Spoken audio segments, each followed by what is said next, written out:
It's the Orioles on Masson, and on this Sunday afternoon, the O's will wrap up this series against the Red Sox as part of this big 9-game homestand. And for the Orioles, looking for their first win and trying to avoid the sweep against Boston. Hi, everybody. I'm Gary Thorne, and great to have you with us here at Camden Yards for the Orioles. It was another one of those devastating losses. Jeremy Guthrie pitched a tremendous ball game last night, but late in the game, as has happened all too often to the Orioles, it all caved in as the Red Sox took advantage of the Orioles bullpen. Take a look at what happened. First of all, for Guthrie. Guthrie was cruising along, shutting out the Red Sox until Kevin Youkilis delivered the home run. Youkilis now has 4 against the Orioles on the season. Then with Will Oman on, McDonald delivers the 2 RBI double. They were not done. Bill Hall steps in. He comes to the plate with a couple on, and against Birkin, he will deliver a double, couple RBIs. Youkilis doing the same thing. Wow. That's a lot of runs late, and for the Orioles, that has been a true tale. The Orioles' differential from the 7th inning on in runs scored and runs surrendered is a -40. They are last in the American League in that differential. Tampa Bay, Yankees, and Minnesota have the best. That's like getting hit in the solar plexus, Mike, late in a ball game. Right. If you're close in the ball games, means the other team's adding on and distances themselves from any chance of winning.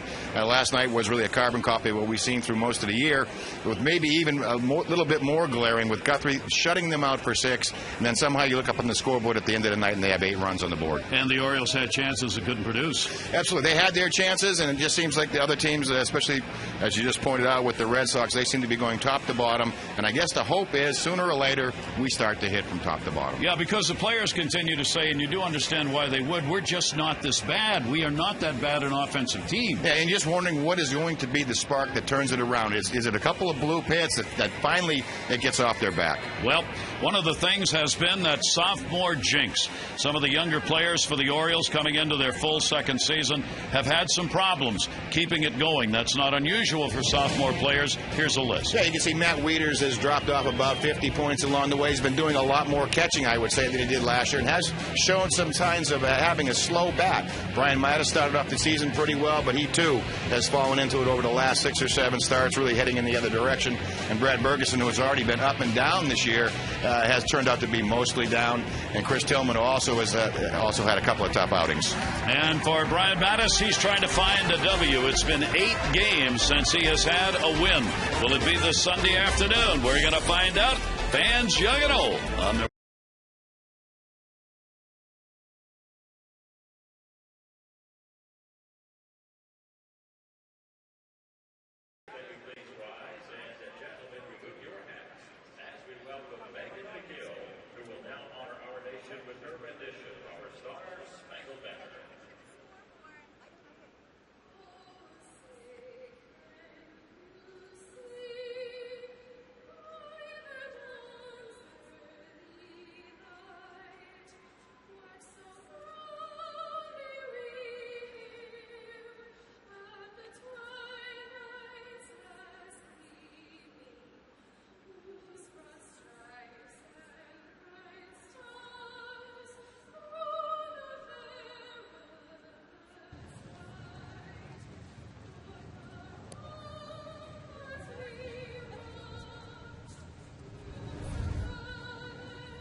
to you by Southwest Airlines.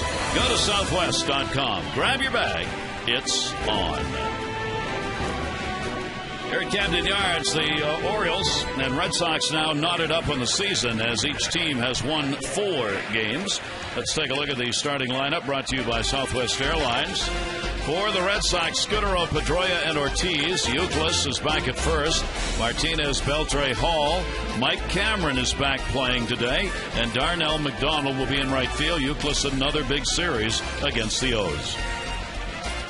Scouting report on Mattis. It would be the attack, the number 2-3 hitters in the lineup. That would be Pedroia and Ortiz. Combined, they have 1 home run and 6 RBIs against left-handed pitching, but the better off to retreat against numbers 4 and 5. Victor Martinez, 482. Kevin Euclid, 415 against left-handers. And the 66th anniversary of D-Day, more referring to today being a day game. 1/3 of the Oriole wins this year have come in the daytime. So the Orioles will hope. Brian Mattis, the hit numbers higher than innings pitched. Combine that with the walks. He's worked with a lot of people on base. And Mattis will try and get back against this Red Sox to winning ways. No wins, 6 losses, 2 no decisions in his last 8 starts. Meanwhile, Juan Samuel, the Orioles' new interim manager, he looks for his first win in this his 3rd game. There you see the numbers among the rookies with the 50 strikeouts, innings pitched, wins, and ERA. Let's be honest, those are misleading. There aren't a lot of rookies on those lists.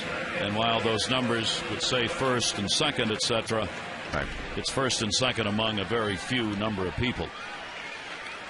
90 degrees with high clouds and very humid as we get this ball game underway on a Sunday afternoon. Here's Marco Scudero. He's got a 4-game hit streak going. And Scudero will take the pitch up high and away for a ball, and we are underway. Again, once again, as we say almost every night, the key would be fastball command for Brian Mattis. That's something that has somewhat deserted him. Which you'll see is sort of an exaggerated follow-through. Walks have been up. He's had 48 runners in the last 24 innings of work. That is a extremely high number. And a lineup that's red hot offensively. Scudero, 306 off the lefty so far this year. And he'll take the pitch outside the changeup. What you see is a little bit more of an exaggerated pause by Mattis at the top of his delivery. And then he'll accelerate towards the plate. But he has been just missing to really both sides, and they feel it was from trying to pitch inside so much. Really threw off his release point for his other pitches. Here's the 2-1 delivery on the way, and he'll get the called strike on the outside corner. O'Brien will even it up, 2 balls, 2 strikes. So much a little pause right at the top to regroup, and the arm drops and comes through. I think he's been exaggerating that follow through. Make sure he stays on line to the target. Mattis with a 2-ball, 2-strike count. Scudero. He'll pop that one up to right. Nick Markakis. There's virtually no wind blowing today, at least at this moment. Scudero's out of there, 1 down. Well, there's the 4-seam grip. A little bit of a spread between the first 2 fingers. That usually makes it more accurate. There's the 2-seam fastball. A little bit untraditional. And the curveball, the standard grip there, also trying to use the 4 seams as much as possible. And a little shorter distance between the thumb and the forefinger on this cutter, and then, which I think is probably second best pitch, that circle changeup. Here's Dustin Pedroia. Pedroia, 3 for 7 in the series. He's got a 5-game hit streak, and Pedroia has gotten his average up to 262 at the moment. Pedroia, amazingly, is hitting 161 against left-handers. I thought it was a misprint. Well, I'll tell you, that's just unheard of. Pedroia being such a good contact hitter that he would have that low a number. Yeah, no home runs and 1 RBI. So figure that one. Pedroia last year hit 277 off lefties. That one down the line, right field, curving towards the seats, and that's where it will end up. And an 0-2 count. There you see the tremendous differential between righties and lefties. Obviously, left-handers have found something in those scouting reports to start this year. You know, many times when a hitter such as Pedroia is having trouble with left-handers, it usually means coverage of the outside corner. They're just not staying on it. one of the reads as a former left-handed pitcher you look for. If that hitter is going out and covering that pitcher on the corner or even pulling off, you can actually see Pedroia had a pretty awkward swing on the ball. He followed down the right field line. But that's the whole thing. That's like you call it the information pitch. You throw it low and away and see how he covers it. 1-2 delivery to him. He reaches again and will foul that one away. So again, that's a very uncomfortable swing. You see him stride, and he's trying to keep his hands back, but he's late. It's a mistimed approach. And when he hits against right-handers, he has one of the most timed approaches. Hits the ball hard almost all the time. Right, and from the right-hander, they're more apt to be pitching him, middle in than middle away. 1 ball, 2 strike count on Pedroia. And Brian Mattis will get it in, and that's fouled off.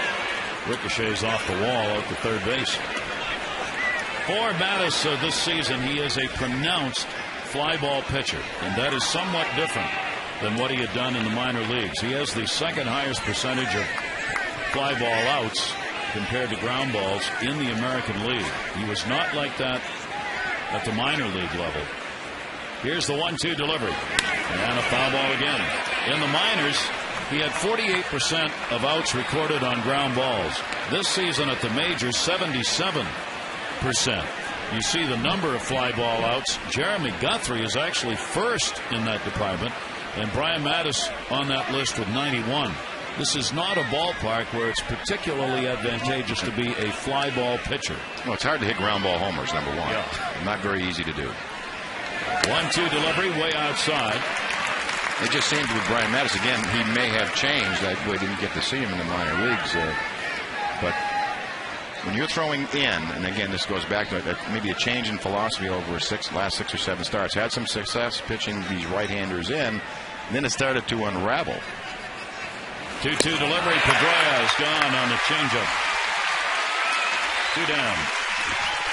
I'll give Madison credit, but again, Pedroia very uncomfortable in this at bat against the left-hander Mattis. You see the stride and lunging at the pitch. Royal defense this afternoon. Luke Scott will be out in left field. Adam Jones will play center. Nick Markakis, who does not have an error, in right field. Scott Moore will play third base this afternoon. His tourist at short. Lugo will play second. Wigington will be at first. And Tatum will be behind the plate. Brian Mattis having the day off. Defense brought to you by Cisco Federal, a proud mission partner to the United States Department of Defense. David Ortiz, for all the scoring the Red Sox have done, Ortiz has not been part of it. He is 0 for 8 in the first 2 games. He came in as one of the league's hottest hitters. Oriole pitching has been able to hold him off the mark. He's only 2 for 15 so far in the month of June with 1 home run. He has done a good job against Big Papi in this series. He walked his first time up, and after that he's hit into a couple double plays and really hasn't been involved in the 19 runs that the Red Sox have scored in the first 2 games. 1 ball, 1 strike count, 2 down. Mattis gets a swinging strike. Brian Mattis has faced the Red Sox only once.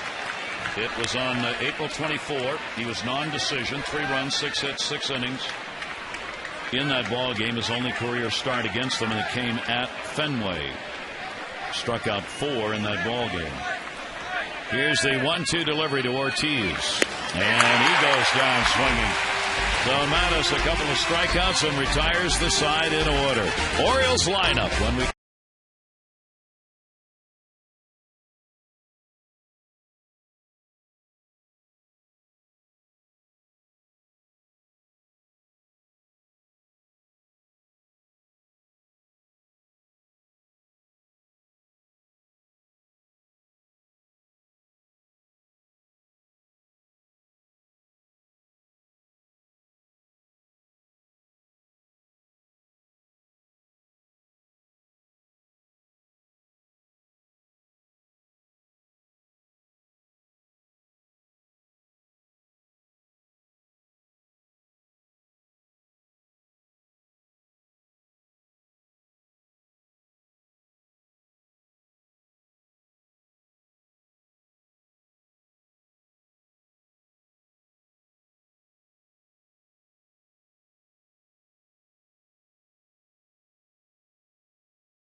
going on there for lacking, but he certainly is not lacking for success against the Orioles. 9-3 versus the Orioles lifetime.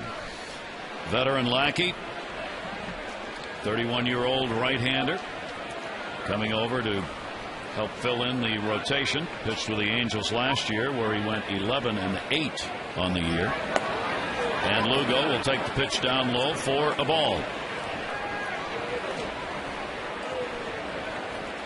221 for Lugo. Is out of 1 for 2 in this series. 1-0 pitch, and that's a strike on the outside corner. Getting to Lackey early has not been easy. First inning, his ERA is 2.45, and opponents are hitting 176 off him. Once you get beyond the first, it jumps to 5.43 with a 3.18 average. Well, Lackey's kind of been the opposite of a lot of starters. He's been able to get through the first inning relatively unscathed, and then after that, I think that's what's been going on with John Lackey on the season. He just hasn't been the dominating, overpowering Lackey that we saw for so many years. I think he came in third one year, maybe in 07, in the Cy Young voting, always around 200 innings. And in those seasons, he'd had close to 200 strikeouts, and he'd only walked 40 or so. Pretty impressive numbers. But last couple of seasons, those numbers have come down. And he takes it, and Lugo is gone. Jim Hoy, the home plate umpire, and not happy about it. Lugo with his 2-2 pitch from Lackey. Looks like a little expanding zone early on from James Hoy. There you see the career numbers. 9th season, 108.74. Very good 3.86 lifetime earned run average. Miguel Tejada will take the strike on the inside corner. Tejada's the designated hitter in the ball game today, and is hitting in the number 2 spot yet again. He has hit Lackey hard. Down to third. He hits him again. He'll make a turn. Hall up with it. Going to try for 2. Here's Hall's throw into second base. It is not in time. And Tejada gets a double to add to his 3.08 lifetime average off Lackey. Yeah, that's pretty significant. Over 40 at bats. Here's the pitch to Tejada. Breaking ball that stays on the inside part of the plate. And just hits it down in that left field line. Beltre back at third base today, playing Miggy. It's about as far up the line as you will see. Well, the Orioles are going to get a chance early.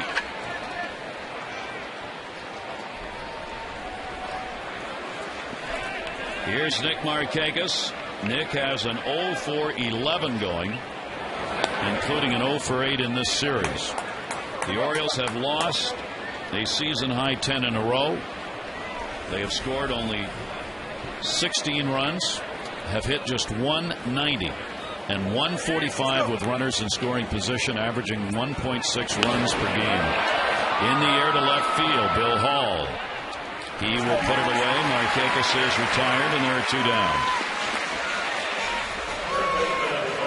With the Red Sox defense this afternoon, Billy Hall will be in left. Mike Cameron back in the outfield, back in center field for the Red Sox. Darnell McDonald has played all over, will play right field today. Adrian Beltre with the day off yesterday, back at third. Scudero, Pedroia, Euclid round out the infield.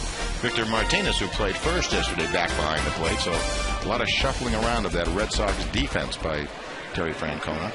Francona gets Cameron back to play today. He'd not been on the DL, but he had not been playing either. Now the Orioles look for the 2-out RBI. The hits the Orioles can't get. They get a runner in scoring position. They've just not been able to come through. Ty Wigginton with a runner at second. He's hitting 385 with a runner in scoring position and 2 out. The Orioles need one right here. Lackey's pitch to him, that slider that's going to be down low. Wigginton has been a model of consistency for the Orioles for the first 2 months of the season. Against Lackey, 4 for 16 lifetime with a home run. Lackey comes inside to him, and a 2-1 count. When you get into this kind of a slump, every time you get a chance and don't produce, you take one more step down. I mean, it's just a mental thing. 2-1 delivery, because the players at this point just wondering, when are we going to be able to start doing some of the things we know we can do but have not been able to get done? And Samuel shuffling the lineup a bit to try and start it. You have to just look across the dugout if you're an Oriole. That one to right field, backing up McDonald, and he's got it on the warning track. So the Orioles get a one-out double, and Tejada stays there. No score after.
Said we haven't really, and didn't go any further, and he says, are you saying we haven't needed a closer for a while?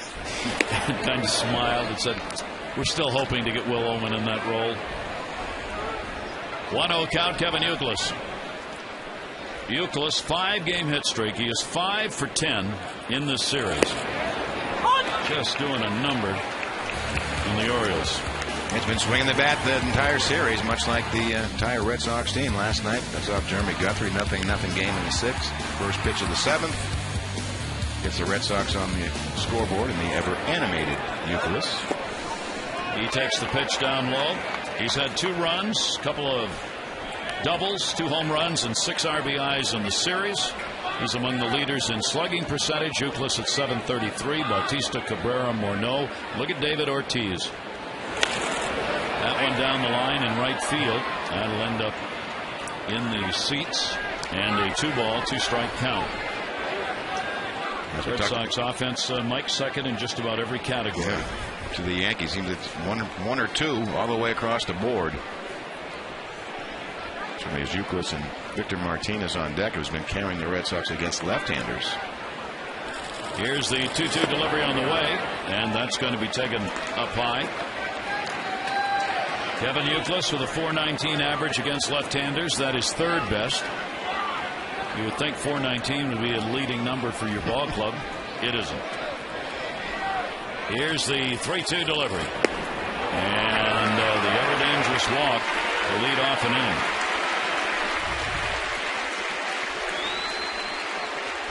Their last 3 games, I mean, these are just unbelievable numbers. 27 runs, 3 games, 7 homers, 22 extra base hits out of 43. That was the game against Oakland, concluding their homestand, and then the 2 games against the Orioles. Yeah, that's clicking on all cylinders. Terry Francona's team 3.5 out of first place now. They gained a game on both Tampa Bay and the Yankees yesterday.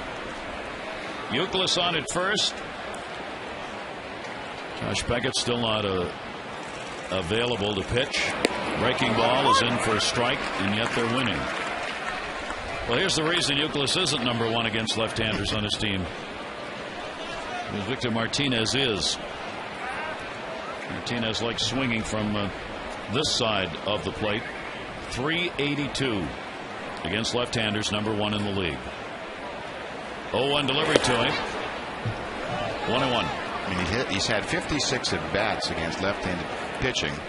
He has 27 hits. I mean, those numbers are just interesting. How the Red Sox lineup stacks up. You have Pedroia and Ortiz, who haven't hit lefties at all, and then you have Youkilis and Martinez back-to-back that have just torn it up. 1-1 count, Mattis. That'll be foul back. So as we said in the open, you really want to attack the hitters like Pedroia and Ortiz, who are not hitting left-handers at all, and then you want to save your best stuff and maybe even pitch around a little bit. Youkilis and Martinez working your way through this lineup. Brian Mattis here at home this year is 0-2, ERA of 4.6. He's not won a ball game at Camden Yards. The only wins he came in his first and his third start of the season. One against Tampa Bay and one at Oakland. Here's the 1-2 delivery. He does not get the call on that. And a 2-ball, 2-strike count. He took a long look in, and Tatum framed it a bit, but not to their advantage. Tatum doing the catching with Matt Wieters. Finally get out of his offer in his last at bat last night. Wieters with a day off. 2-2 delivery on the way. Again fouled away by Martinez.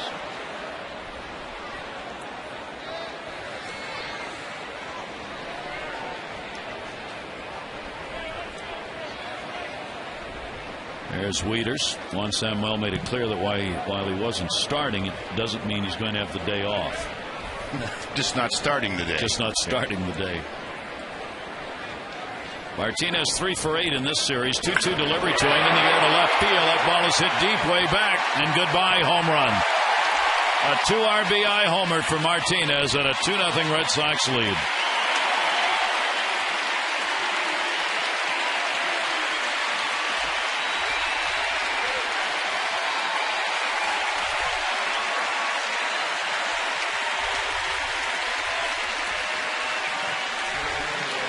Well, Youkilis and Martinez have been pay me now and pay me later. Walk to Youkilis. Fastball up and in the middle of the plate. And we talked a lot about how he handles left-handed pitching and continues it right here. No doubt about it. 8 home runs, 5 against lefties. And 5 of his 8 have come against the Orioles. Wow. He is just tearing the Orioles up. A 2-0 lead, so the 2 most dangerous hitters against left-handers score. Youkilis gets on with the walk, and Martinez gets the home run. Here's Beltre with a big cut, and 1-1. Beltre did not play yesterday after that collision that came the other night. He stayed in the ball game and continued to play well. He wanted to play yesterday, but Francona said, nope, you're going to get a day off. Let the body rest a little bit, plus you're 2 for 20 off Guthrie. There's a couple of good reasons. Yeah. 1-ball, 2-strike count. Most allowed in the American League home run wise. The Orioles have now surrendered 71. Brian Mattis, that's the 7th home run that he's given up. 5 by right-handers. Towering foul ball down the line and left. Luke Scott will come over, but there'll be no play. Yeah, there's talk that Beltre may be a little bit beat up from his collision. I think he's beat up from swinging so hard. That's right. He's got him down one knee a couple of times already. Beltre 1-2. He hits .337 with 2 strikes on him. 2nd best number in the major leagues. There are not many hitters year in, year out who hit over 300 when there are 2 strikes on them. Beltre's got the 2nd best number. And who is ahead of him? Ichiro. Maglio, Youkilis, and Cano, the others. And he fouls that one off. Youkilis adds yet another number when you look at that as to why he may be the MVP of this team. That just he does everything. It's on base, hits the long ball. Oof. Off the left foot. There's Kevin Youkilis, who scored after walking. Here's the 2-2 delivery to Adrian Beltre. He'll take it outside, and it's full 3-2. Something that's plagued Brian Mattis over his last few starts is running these deep pitch counts. You see what happens when you get somebody like Victor Martinez gets to look at 5 or 6 of your pitches. When he was having success, your at bat was over after 3 or 4 pitches. 3-2 delivery, and he's got another 2-out hit, 2-strike hit. Change up that he belts. Luke Scott gets it back in. And Beltre is on with a single. He's now 3 for 6 in this series. This is what these hitters do. They paint you into a corner, a 3-2 count. They're anticipating a strike. Even if it's a fastball or changeup, they're starting that bat head, and they're going to get the head to the ball. Same thing happened with Victor Martinez, and the same thing happened with Beltre. That will bring Bill Hall to the plate. He's got a 6-game hit streak coming in. Batting at .253 on the year. Hall has gone 10 for 22, 2 home runs, and 6 RBIs during the 6-game streak. He will foul that one off. So Hall more than able to fill in with Jacoby Ellsbury out. They get Cameron back today, so Cameron goes to his center field position, and Hall's in left. Beltre on at first, and a 1-strike count on Bill Hall. All this season, a .300 batting average against the here in Baltimore, and that's going to be taken away. 1 ball, 1-strike count. Yeah, he hasn't really handled the left-handers, just hitting .209, a couple of home runs and 6 RBIs, but his numbers over the last few days, another one of those looks like a misprint in the game notes. 10 for 22, 455, scored 11 runs. Jeez. At the bottom of the order. 1-1 delivery to him, foul back. I'm talking about Martinez and the home runs. I'll correct myself, I said the 5 home runs. Those are 5 home runs he's hit here in his career. Not just this year, but 5 total at Camden Yards for Martinez. He gets the home run here in the 2nd inning. 1 ball, 2-strike count. Beltre not a big lead at first base. 1-2 delivery, and that'll be high and away. And all these counts running, as Mike said, deep. Yeah, again, it's the command of the fastball that's getting him in trouble. His changeup is still there when he needs it. He's still getting his breaking ball over, but the fastball has been up and away or cutting back to the middle of the plate on him. See what's Kranitz, I'm sure, concerned about what he's saying. 2-2 delivery. That's going to be towards short. As Torres, Lugo. Turn the double play. 2 down. Orioles are going to take on the Yankees starting on Tuesday. It'll be Tuesday, Wednesday, Thursday here at Camden Yards. Good seats still remain. We hope you'll come out and cheer on the O's. And don't forget Ollie's Bargain Night on Tuesday. For tickets and complete details, call 888-848-BIRD or go to Orioles.com. 2 away. Cameron up. And the pitch will be taken down low. Mike Cameron back in the lineup. Hasn't played since May 30. Pushes that one foul. He's been out with lower abdominal strain problems. He left hitting like the rest of these Red Sox are hitting. Game at Kansas City, he last played 2 for 3, 3 runs, 2 doubles, 2 RBIs in the game. Hitting .348 in his last 7 ball games. 1-1 delivery. Mattis up high to Cameron. Cameron's .333 off left-handers. About 60 points higher than he is against righties. 2-1 fastball, and that's going to miss up high. 3-1. Him talking to himself. I thought that pitch was close, but I think it was up. Brian Mattis is 3-1. Took the ball foul back. This game will do it to you. Have you talking to yourself out there? Many times you know what you want to do, And I'm sure as you can see the target from Tatum, they want the ball almost exaggerating down in the zone. But you can see it, you look at it, and you just can't throw it there sometimes. And many times it's in your delivery. Your eyes are focused on the target, but your delivery won't let you do it. 3-2 pitch, and swung on and missed. Foul tips as the umpire, but caught. So Mattis gets the strikeout, but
in a 50-mile section of the French coast to begin the battle against the Nazis, to drive them back out of France and Paris.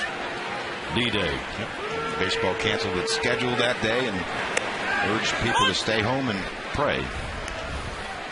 And what a day it was, the beginning of the end of the war, but it was going to be a long ending. And a lot of lives lost, obviously, both on D-Day and in all those battles that followed, pushing the Nazis back through Europe. 1-1 delivery. Scott takes that one to left center field. That is deep. Warning track wall, and that's going to bounce at the base of the wall. Bill Hall, the left fielder, trying to track it down, will get it in. And Scott gets a double.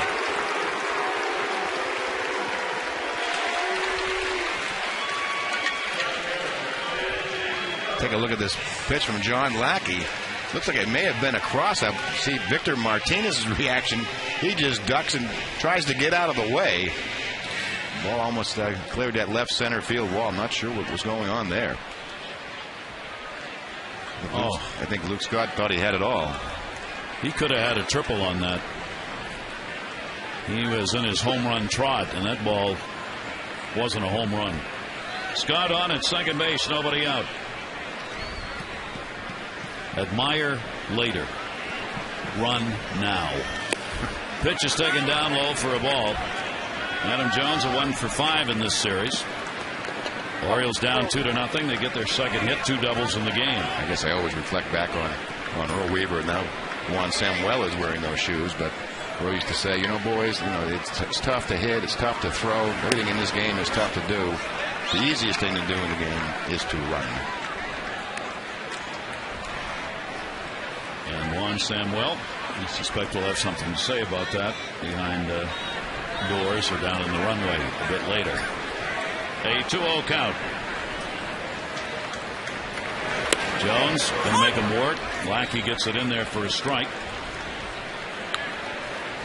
Lackey has retired about 67% of leadoff batters this year, so there's a chance to get on. I mean, that's not a bad number. If you're up around 70%, you're in pretty good shape.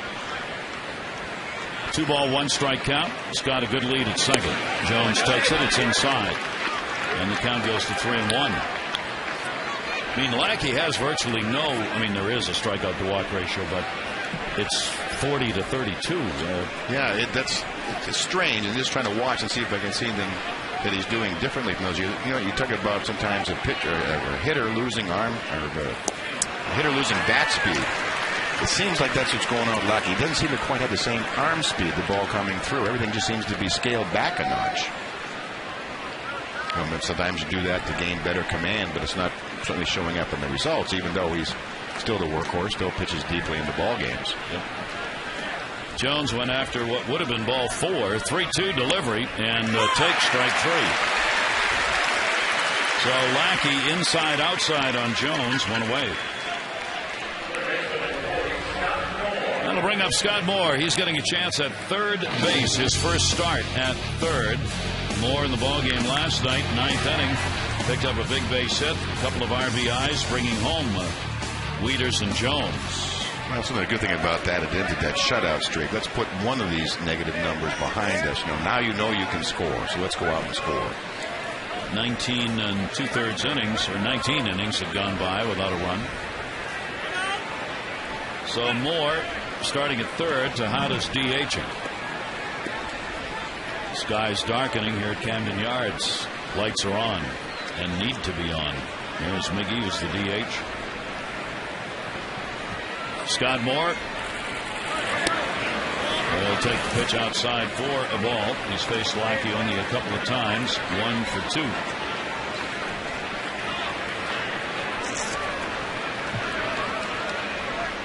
Moore, of course, coming up from the minors, so he's not had a lot of chances yet here at the major league level. He came up on May 21.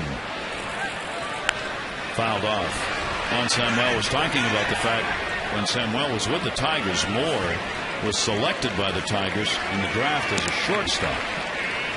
And he was saying, we know he can play around. Samuel saying, I know he can play third base. I'm not reluctant to play him at third. 26 years old and trying to make a mark to stay with a major league club. Lackey coming in on him, fouled away. Yep, trying to get established.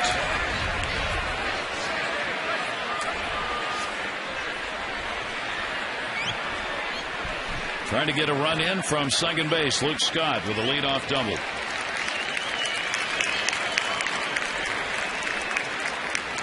One-two delivery on the way. Moore will take it outside.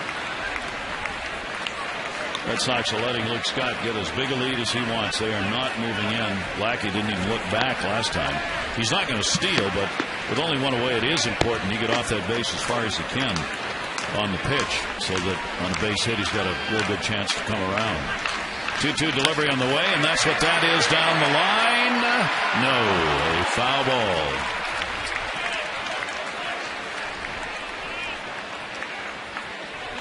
And the count will stay at 2 balls and 2 strikes.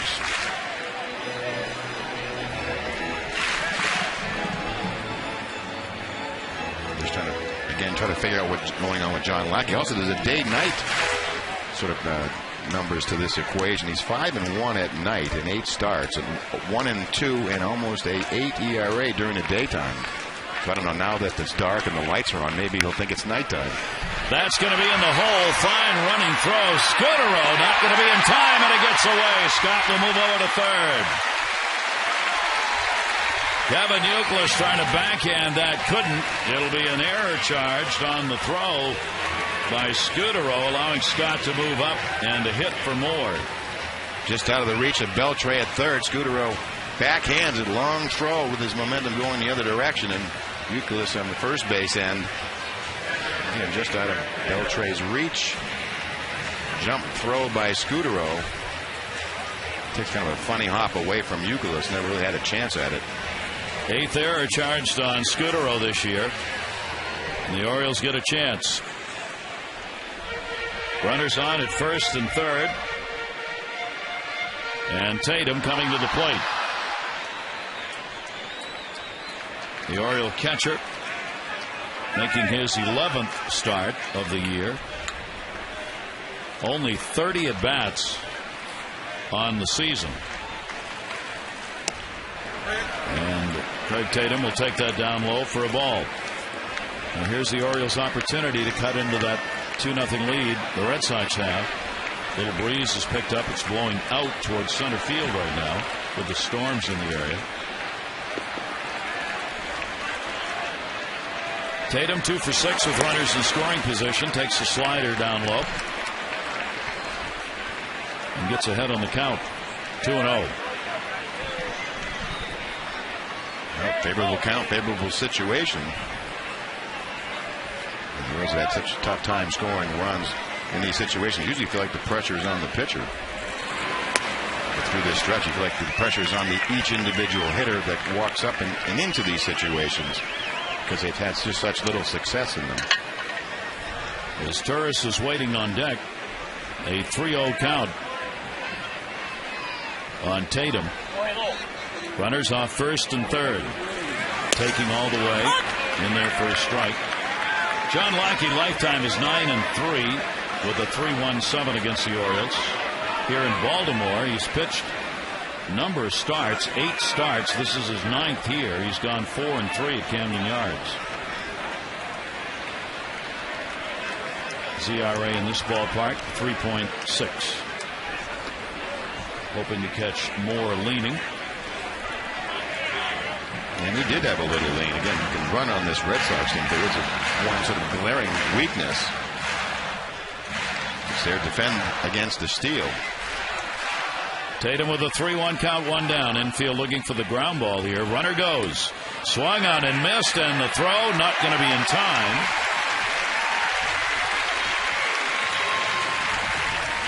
So it will be a stolen base for Moore. And a 3-ball, 2-strike count. His first one of his career. Again, in this sort of situation, you want to, again, take all possibility of a double play. So you put Moore in motion and go for the steal. He swings through it even with that. 62 stolen bases against the Red Sox catchers. They've caught only 14. And walking. So the Orioles have loaded them up with 1 away here in the second inning.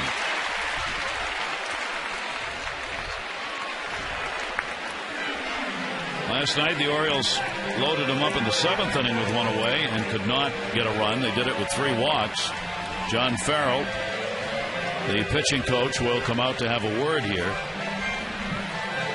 And while he's doing that, we'll remind you the Orioles will have the day off tomorrow, and then the Yankees are in town Tuesday, Wednesday, and Thursday nights. It'll be Kevin Millwood against Phil Hughes, Chris Tillman against C.C. Sabathia, and Jeremy Guthrie and A.J. Burnett in that order. The Yankees, of course, like the Red Sox, have been offensively hot. They are first in the American League in average. They are 4th in homers. They've scored more runs per game than anyone, and the 3rd best ERA. Against the East, 34-22. And against the Orioles, they are 8-1 with Robinson Cano so far this year, hitting .444 against the Orioles. That'll be Tuesday for the opener. Bases loaded is Turris, and he will take that for a strike. As Turris has gone 1 for 5 in this series. Orioles, here's another chance. One of those big hits. John Lackey, here's the 0-1. That'll be fouled away. This makes the majority of scoring opportunities have come with the pressure on the 8th and 9th hitters in the orders the last couple of nights. Stores had a couple of them last night. Turris 1 for 2 with the bases loaded this year.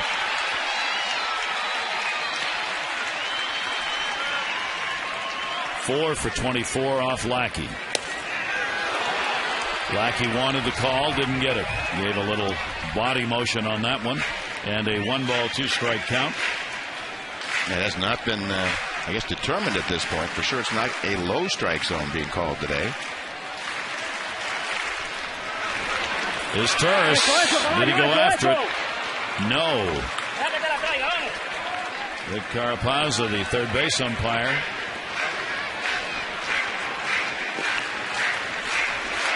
Looks like he checked it to me. 2-ball, 2-strike count. One down. Scott, Moore, and Tatum on the base paths. Here's the 2-2 delivery. Here's Torres to the middle, and he's got a base hit. One will score, and only one, as Allenson holds him up at third, and Youkilis comes across to cut it off on a wild throw by Cameron. The Orioles get one, an RBI by Torres. Luke Scott coming in, and it's a 2-1 ball game. A clean single to center by Cesar Torres, just out of the reach of Marco Scutaro. Cameron coming in on the fly. Again, really base to base, lead off double, then you have the error, a walk, and now a single. 10 RBIs for Torres on the year. The bases remain loaded. Here's Julio Lugo. A strikeout victim, his first time up, talking to Luke Scott. You see him talking about watching that home run ball. You saw him look up in the air. Those things will be pointed out under Juan Samuel. 0-1 count. Bases loaded, still only one down. Lugo, 4 for 19 off Lackey. Chopper to short. Scutaro. Pedroia. The relay. Not in time, and this game's tied. Moore crosses with the tying run. Lugo will get the RBI on the fielder's choice to tie it up. A little bit of a high hopper off the bat of Lugo. And just a little bit slow in developing to feed the Pedroia, and then Pedroia's not able to get enough on the throw to first base to turn the double play, and Moore will score. Lackey thought they should have turned it.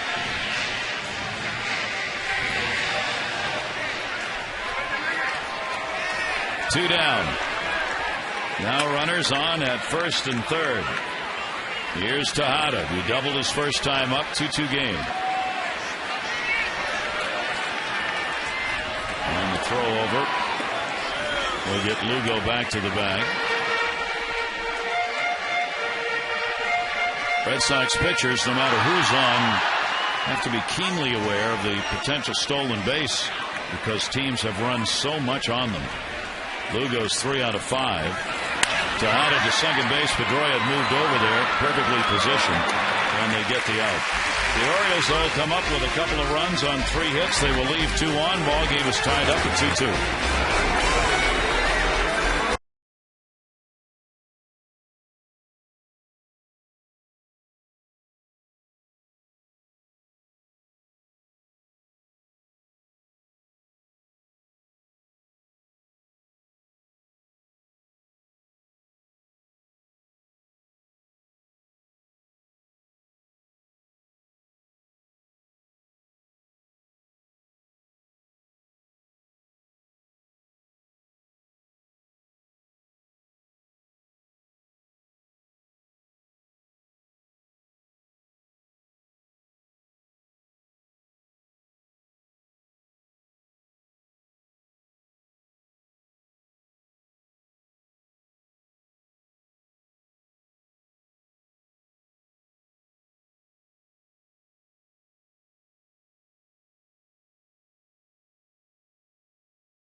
has to react. At second base, he still has to think about if the ball comes to me, where am I going to go next? So he's feeling comfortable out there at third base today, and that's where he likes to be.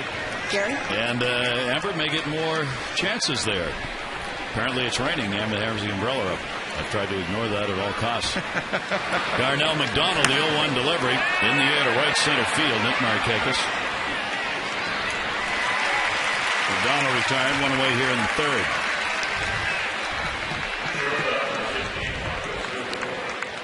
Brian Mattis trying to settle down now as the Orioles get back into the ball game and tie it up. Top of the order, Scudero.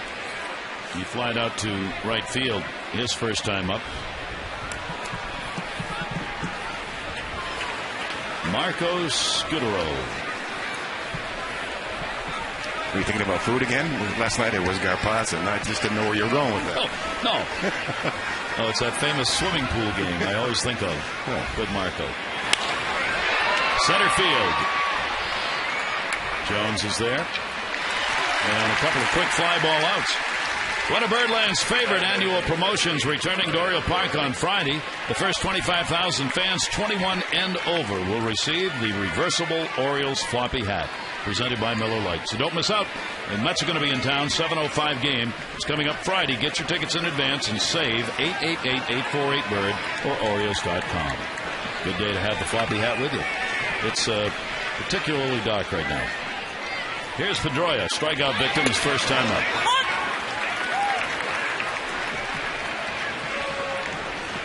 Flanny from his weather observatory has defined this as a light darkness.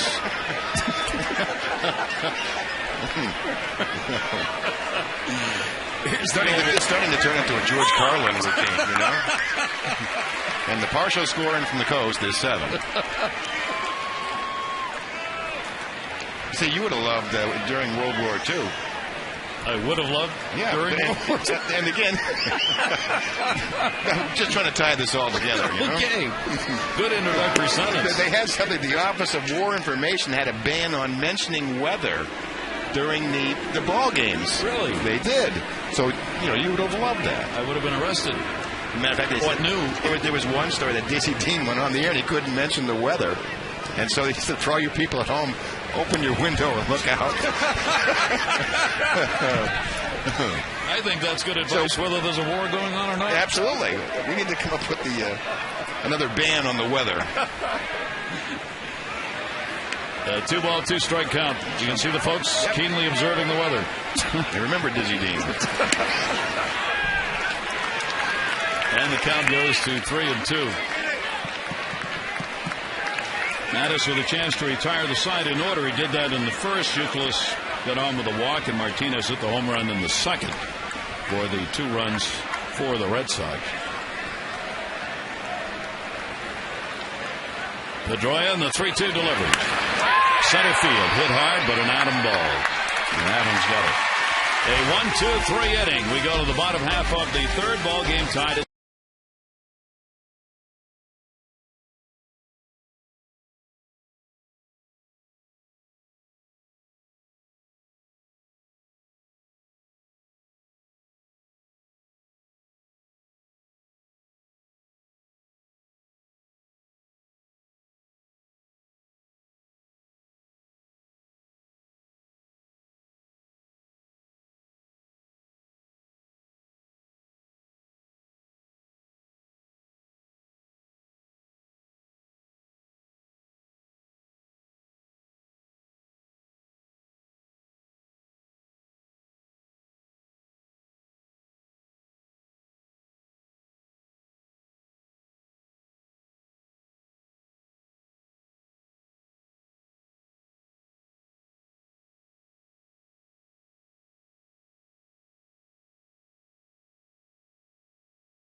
On the tarp and gone back out to their seats by the scoreboard. Nick Markakis, first ball hitting down the line. And that will end up as a foul ball in the seats. Markakis flied out his first time up. Wigginton and Scott will follow. Orioles trying to get one here at home, get this 10-game win streak out of the way. Ball right now out to left. Might be carrying pretty well because that's what the direction that wind is blowing in. Here's the 0-1 delivered. And a 2-strike count from Lackey. Lackey with a walk and 2 strikeouts. Brian Mattis a walk and 3 strikeouts. For the Orioles, 2-4-0. Red Sox 2-2-1. Oriole RBIs as Torres a single. Lugo on a fielder's choice. Red Sox 2-run homer. Martinez. You can see that wind blowing out there. Down to first this time. Youkilis backing up, gets it. Overhand to Lackey. Today's Maryland Lottery Hit It Here fan of the game is Barbara Binkley from Hellthorpe. And if an Oriole player hits that sign right there, it's going to be worth for Barbara $100,000. To find out more about how you can become a fan of the game, visit mdlottery.com/hitithere. Barbara, good luck. Pitch will be taken on the corner for strike. Ty Wigginton, who flied out to right field his first time up. Lackey coming off a win against Oakland. He's won his last 2 outings. One against Oakland, one against Tampa Bay. He did give up 12 hits, season high in that last game, but only 4 runs. Wigginton got jammed. Pedroia will chase it down. 2 down.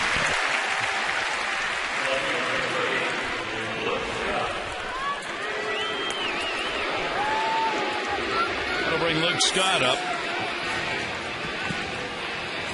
Home run duos. The highest percentage of a team's homers hit by just 2 players. Detroit, Cabrera and Ordonez. Ethier and Kemp for the Dodgers. Wigginton and Scott for the O's. Then you've got Pence and Lee and Barajas and Wright. That will be taken up high. Luke Scott thought he had a home run his first time up, got a double, and did come around to score later in the inning.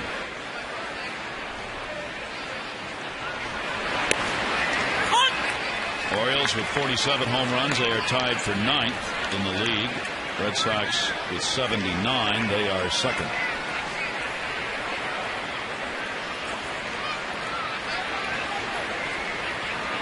One ball, 1 strike count to Scott. And Luke will take it away.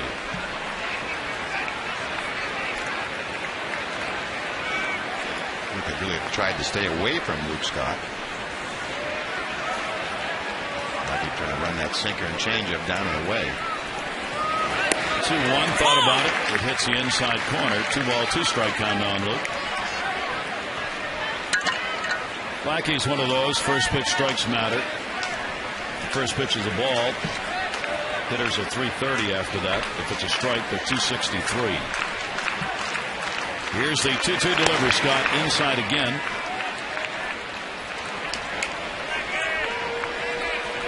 And the count goes full, 3-2.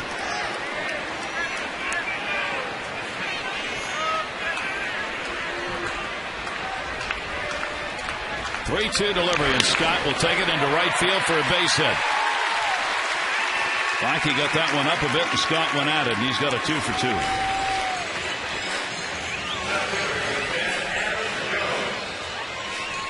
It's like a breaking ball Lackey left up this time.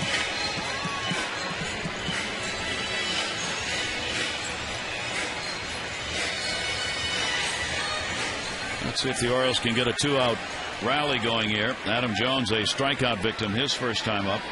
1 for 6 in this series against the Red Sox.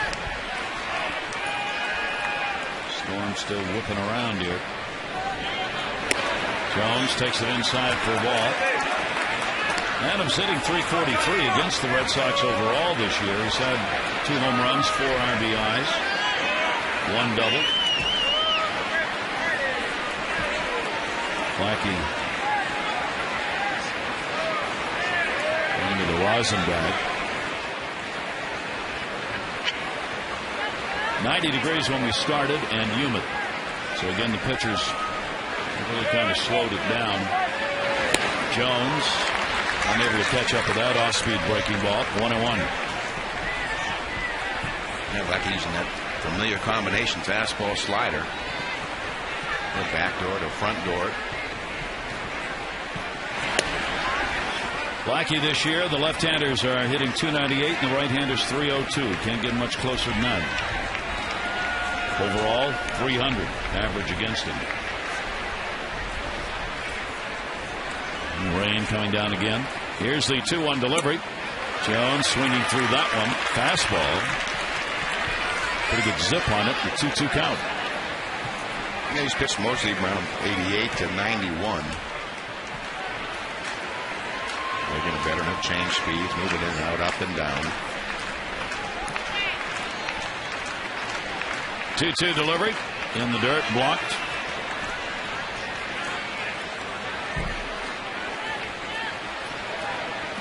And Lackey will take it full, 3-2. Take a look at the hitters whose averages in June have career-wise been pretty good, and how they've not been able to get it going yet this June. Jones, one of those, only 200 so far this month, a .271 June hitter. Now, there's plenty of time left here. It's only the 6th, but we'd like to get off to a little bit of start for these hitters who do well in this month. 3-2 with a runner going and a chopper to third base. Beltre needs to get on. No runs, 1 hit, no errors, and 1 left on base. We've completed 3 here in the final.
Here's Ortiz.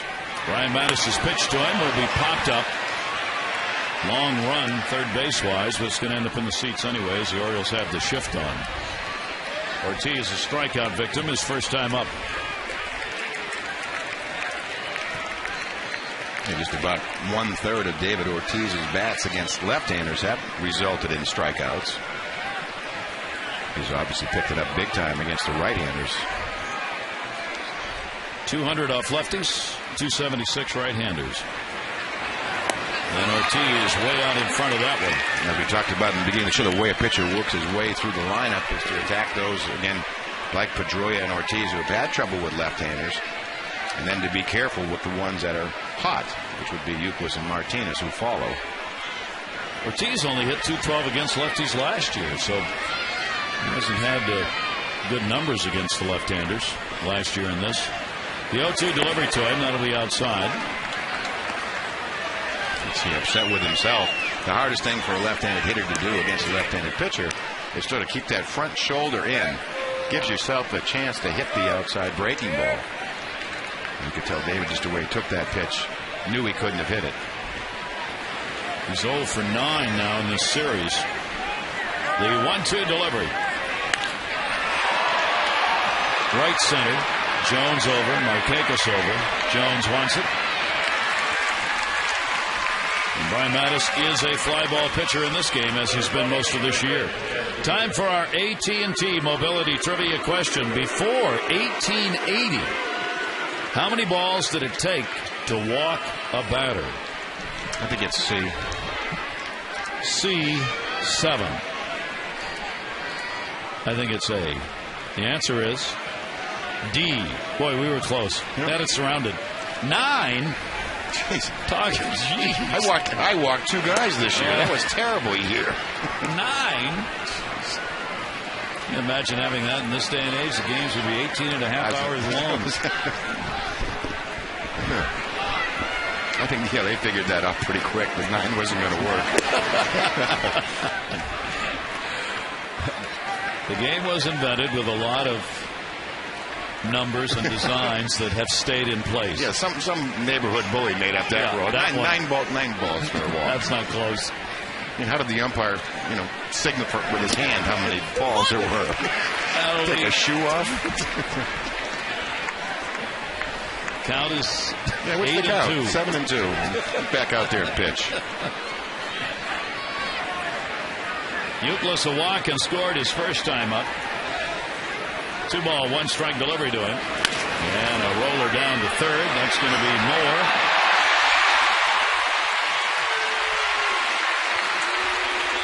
That's a base hit.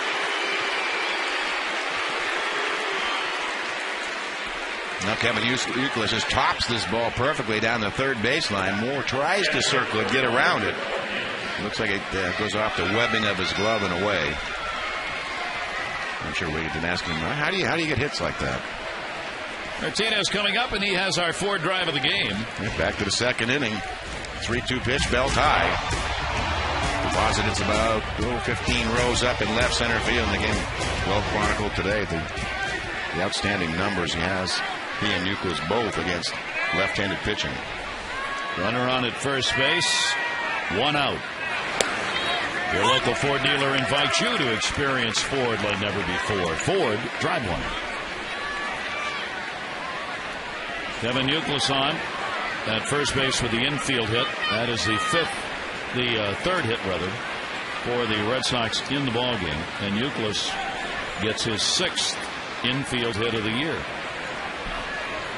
0-1 delivery by Mattis. Martinez fooled on the speed of that one, and a 2-strike count.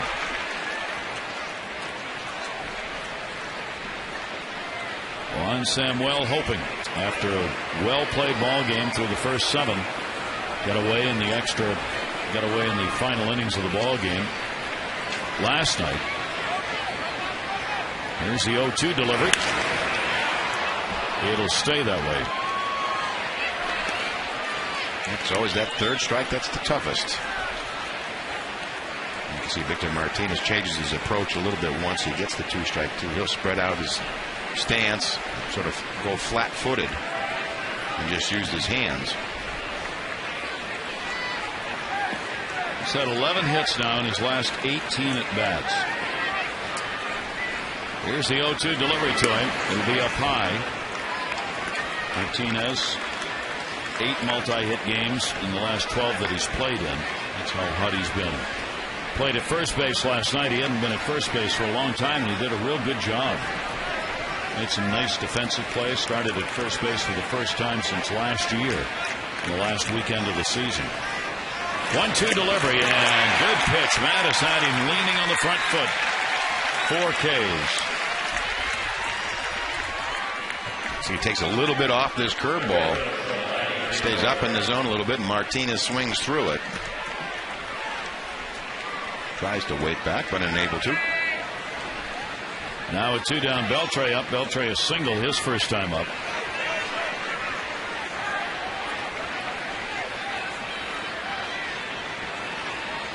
Two down. One of the other things, we've not seen the curveball of Brian Mattis that he used to use in the minors, not nearly as often.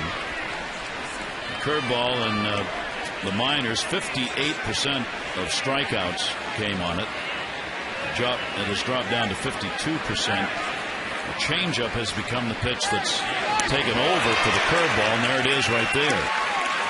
He threw the changeup 12% of the time last year. This year, 18% of the time. That's a good look at one of those straight changeups from Brian Mattis, but that's what has changed for him some in the adjustment to pitching in the major leagues. That's the way it usually works. The changeup becomes your second best pitch, or you would like it to become your second best pitch. 2-strike count. Beltre stubbing out. Beltre a single. First time up. Runner at first, 2 down, the 0-2. The entire Orioles team leaning to the dugout. They'll lean the other way. That's that kind of up and away fastball that he throws. It really has not been called today. Keeps trying to get it called. 1-2. Yougless the single on at first base. And again on that changeup, way out in front, way off balance, but fouls it off to keep his at-bat alive. I'm sure Brian has seen those get down on one knee swings from Beltre over the last couple of days. He's just trying to take some of the sting out of his bat by changing speeds. Beltre 5th in average, 7th in RBIs, 7th in multi-hit games. And got him on a pitch away. 5 strikeouts for Brian Mattis, including 2 to complete this.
It has rained enough, they've actually had to put some drying agent out on the field on the left side. So you can see the splashes of that drying agent against the wet dirt. And it's just a very light mist at the moment. A lot of those darker clouds have gone by.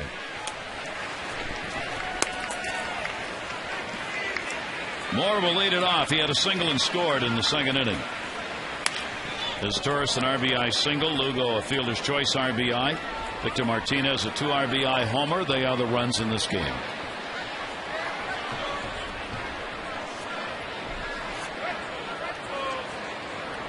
John Lackey a walk, 2 strikeouts.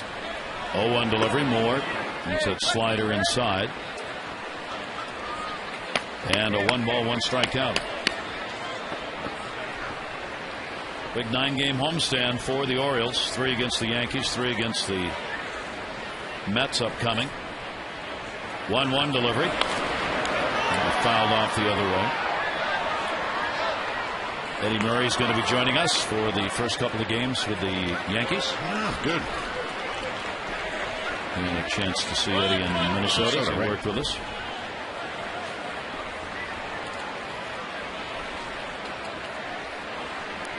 One ball, 2-strike count. And Moore takes that one to center. Going back on it, Mike Cameron. Run away in the fourth. On Saturday, celebrate Birdland's 2 home teams. First 20,000 fans 15 and over get the Orioles-Ravens Rally Cap, presented by Masson. You'll also enjoy appearances by the Ravens marching band, cheerleaders, the mascot, and more. The Mets are going to be in town. Get your tickets in advance and save 888-848-BIRD or Orioles.com. Yankees trying to catch Tampa Bay, while the Mets are back in the race, trying to catch Atlanta and Philadelphia. They're only 4 games out of first. Philly finally started winning again. They've won 2 in a row now. They still trail Atlanta by 2. Tampa Bay's lead is now 2 games over New York, 3.5 over both Boston and Toronto. Minnesota leads the Tigers by 3.5. And in the West, Texas a game and a half ahead of the Angels, 2 ahead of Oakland, and 8 ahead of Seattle. 1 ball, 1-strike delivery on the way. It's a short and a base hit. So Tatum has walked and singled in the game. This one comes with 1 away.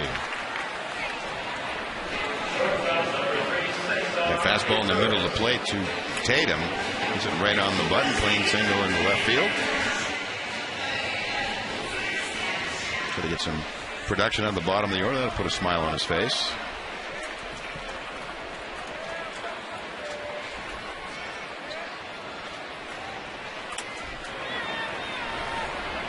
As Torres, a single his first time up. Shows bunt. Brings Beltre in. First at bat. He delivered the RBI base hit, second inning.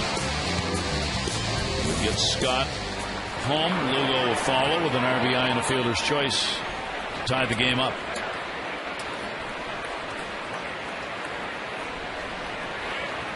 Lackey. Soft toss over to first base. Tatum back.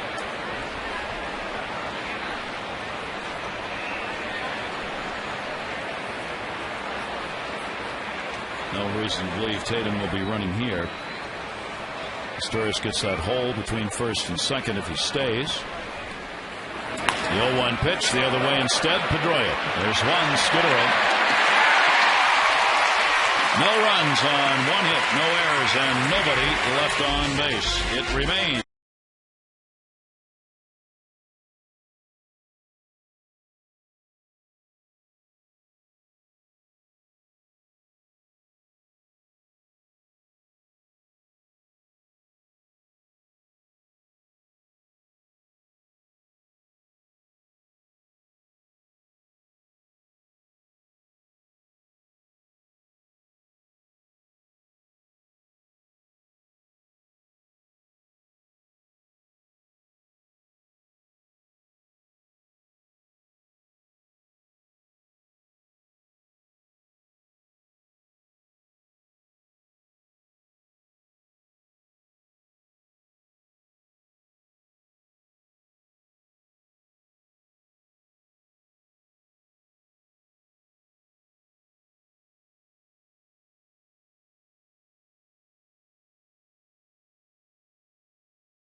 to work with, and all will be right with the world.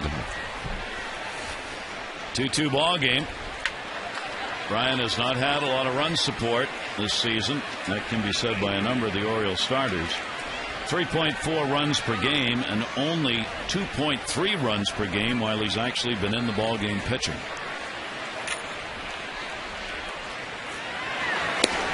He'll start it here with a strike on the outside corner. Bottom third, Hall, Cameron, and McDonald. Hall hitting with double play, his first time up. Bill Hall with the 3 for 12 now in the 3-game set.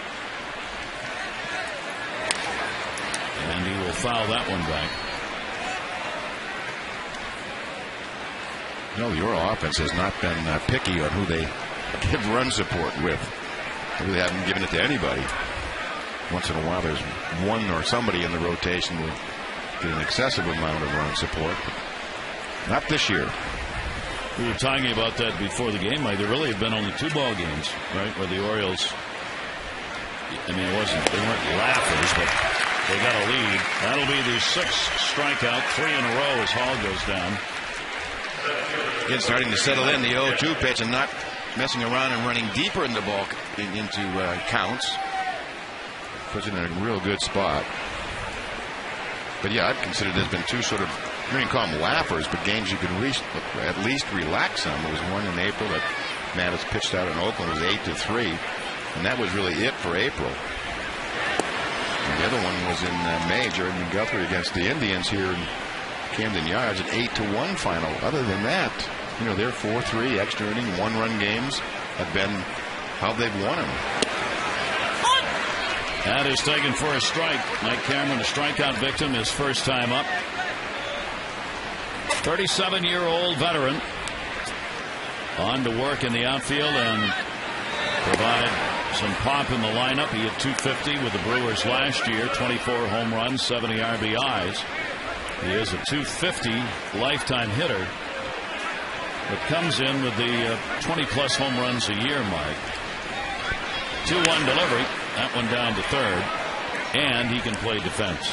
Well, that's the thing he's going to run into in the past, 20, 25 home runs. He's never been a great RBI type hitter, but he has always played a terrific center field. One of the underrated, I think, defensive center fielders to watch. He gets great jumps on fly balls.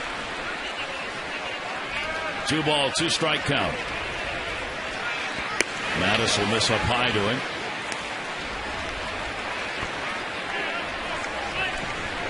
And the count goes full now, 3-2.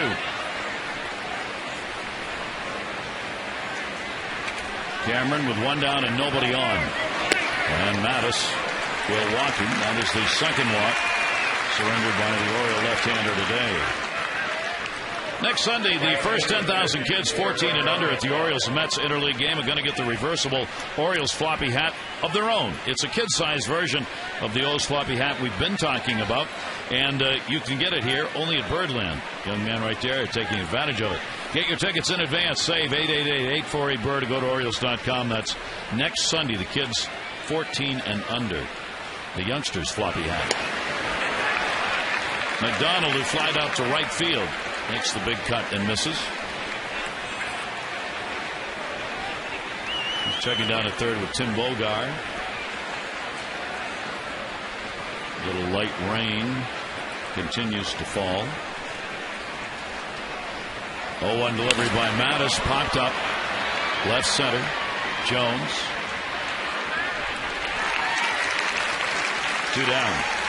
We talked about what a pronounced fly ball pitcher Brian Mattis has become this season, and that's pretty much what's gone on in this game. It's been either a strikeout or a fly ball out. I was going to go back and look. A lot of F8s. Yep. Fly balls to center. Got one double play ground ball with Hall.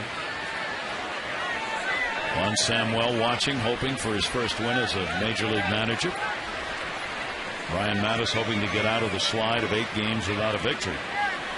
Marco Scudero has flied out twice in the ball game, right and center. And the off-speed breaking ball is in there for a strike. There it is, 6 strikeouts, 5 flyouts, 11 of the 13 outs, either in the air or via the strikeout.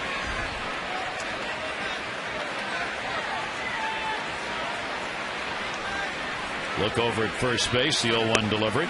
Another off-speed pitch. That one is going to miss up high. Red Sox with a victory yesterday, and now 13-9 on the road. That is the second best road record in the majors, believe it or not. The Rays are 21-8, by far the best mark. Winning on the road is not easy at the major league level. If you're over 500, you're in pretty good shape. Red Sox last year were 39-42 on the road, and they had the third best road record. Yeah, 500 on the road and play much better than that at home is usually the formula that wins. But as you said, Tampa Bay 21-8 at home, but they're just 15-12 at home. Yeah, it's almost their numbers are reversed from what they should be. Outside corner strike. So Marco Scudero down on the count. The ball and 2 strikes, 2 down. Cameron with a walk on at first base. Red Sox are going to be moving on for 4 games in Cleveland as part of their 7-game road trip. Here's the 1-2 delivery. Down the line and right, laid on it. That's a foul ball.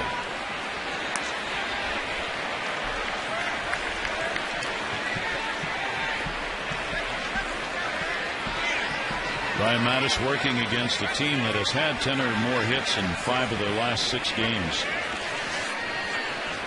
And piling up runs. Juan Samuel hoping Mattis can go deep. Bullpen, which has been used a lot.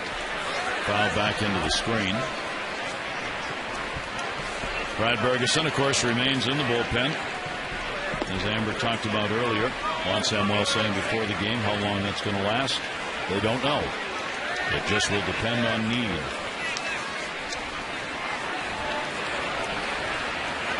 There's Berge in the middle. Sounds like a TV show. 1-2 delivery, and that one to short. Played.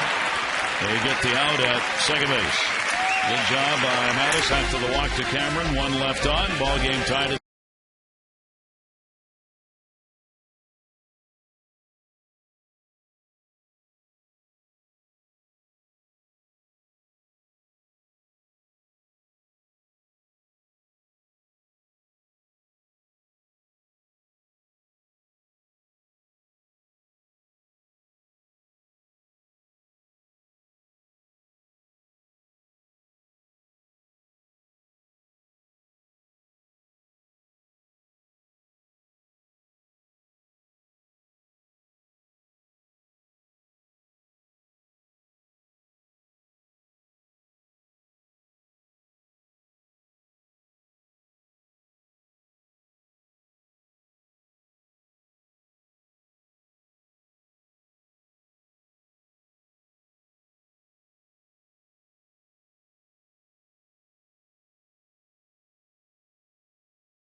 Flanagan, you've been involved in that. A lot of time is spent getting ready for draft day. Well, with months and months of preparation getting ready for that day. And you hope. You just never know in the selection process. You look at the players who make it to the majors. There are so many that are way down the draft list many times. You see it through. Julio Lugo against John Lackey.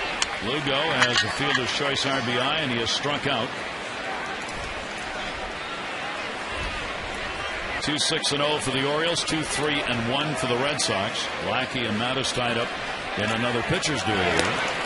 Lugo takes the slider away. 2-1.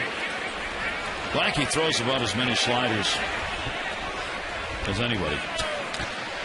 Anybody that we've seen, yeah. He's a lot more breaking stuff, but again, fastball velocity down from what it was a couple of years ago. But he still has good command, and he can throw that breaking ball at any count. 1-0 this year against the Orioles, 9-3 lifetime. They strike at the knees, and a 2-ball, 2-strike count on Lugo. Look at first pitch strikes. It's about 50%, over 60% for Brian Mattis. Lackey has a 2-2 set up way outside. That's where the pitch is. Didn't go. And a 3-ball, 2-strike count. Martinez is outside the strike zone when he put that target up. They were trying to get Lugo to chase. To expand the zone. Juan Samuel, just his third game. Terry Francona, the veteran, on the other side for the Red Sox. Here's the 3-2 delivery. And a chopper to short. Scudero. And let's check in with Amber. Well, Gary, Juan Samuel is going to see what Miguel Tejada can do batting second for a while. He pointed to the fact that while in Houston last year, Miguel had a very strong year. He batted .367 and over 300 plate appearances batting second. And I asked Miguel whether or not he was more comfortable in that position or whether it had to do with the fact that Lance Berkman and Carlos Lee, some power hitters, were hitting behind him. And he said, well, I did get some better pitches to hit, but I've been in the league a long time. Pitchers know how they're going to throw to me, so it doesn't really matter where I am in the lineup, Gary. And hitting in that number 2 spot under Juan Samuel, maybe something that he's going to stay with.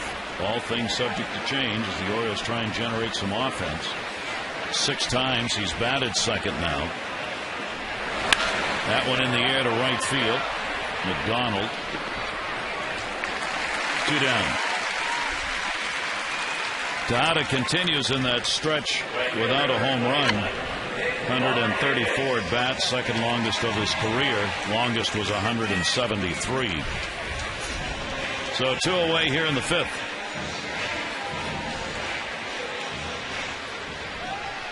Another problem for the Orioles, and without the offense, they're just not forcing the opposing starters to have to work very hard.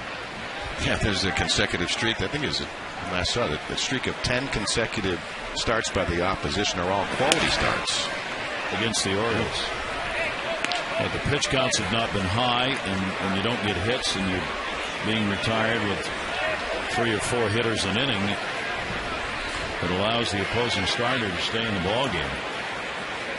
1-0 count on Markakis. He has flied out and grounded out.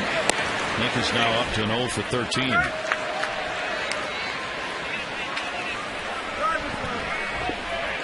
Hitting at .286 on the year, 3 home runs, only 17 RBIs.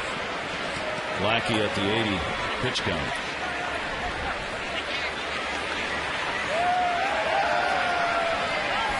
Here's the 2-0 delivery. Off speed misses. And it's a 3-0 count on Markakis. But you're right, he just will throw that 2-0, 3-1, that breaking ball. Counts on getting it over.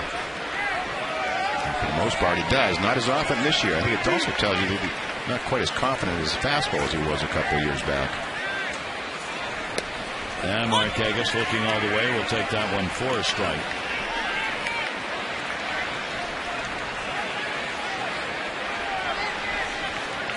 Lackey's got 2 down with nobody on. John Farrell, the pitching coach. 3-1 delivery. And walking. A 2-out walk to Markakis. The second walk Lackey has surrendered in the game. One came in the second inning. Yeah, they've had runners on every inning. Just in the second, able to string anything together. Ty Wigginton has flied out and grounded out.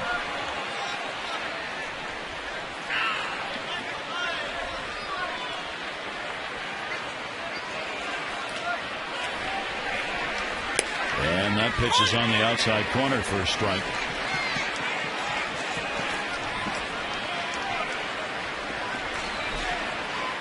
Lackey has gone 4-1 at home at Fenway and 2-2 on the road this year. Even though his ERA at home is 5.6. He's had good run support at Fenway Park in the 6 games he started there.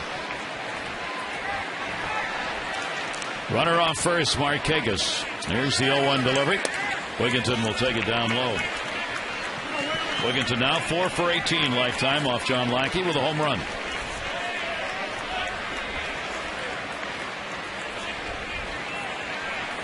It seems like Lackey has the sleeper hold on the ballpark. He's got it on me, I'll tell you that. Thinking the same thing. Real slow pace. Here's the 1-1 delivery. You got to ask John Farrell about that, the pitching coach. I'm wondering, you watched Lester last night just lull you to sleep, freeze you at the plate, long delays before you throw a pitch. Now Lackey kind of doing the same thing, whether they've talked about doing that or whether those two do that just because that's the way they pitch. I don't recall Lackey being this slow. No, I don't either. You know, long set and throw to first. Maybe it's a way of taking control of the pace of the game. 1 ball, 2 strike count. It does matter. You can do that. 1-2 delivery. Because there is a point pitching, and Mike, where hitters can't hold that set anymore. And that if you can deliver just before they want to call a timeout. You're right. Hitters get real uncomfortable. Yeah. And it just feels awkward, the whole thing. Doyle Alexander was really the master of it. Certainly later on in his career. He would just hold it an extra beat. You'd almost be looking and see the catcher, and the catcher would almost be dropping his target because he'd be waiting so long. He'd give the sign, the catcher would set up, and then he would just wait. It was almost just, and like you say, just to that point where the hitter was going to ask time, and he had the sense of when to throw it just before then. It was very effective. It is. A 3 ball, 2 strike count with 2 down. So Marquez will be running. Youkilis is holding. And shattered the bat on that one. Popped it up to short. And that'll be taken by Scudero for the out. No runs, no hits, and 1 left on base. Pitcher's duel continues here.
Another good crowd here at the ballpark.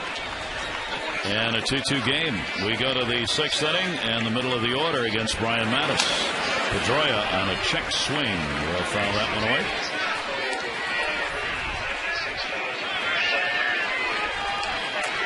Take a look at the in-game box score for the Red Sox. Not as busy as the last couple of days we've seen that box score, but Kevin Youkilis and Victor Martinez in the middle, accounting for some of the damage.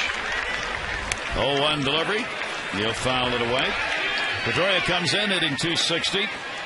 His career average over 3+ years with Boston, all his major league time at .307 out of Arizona State University.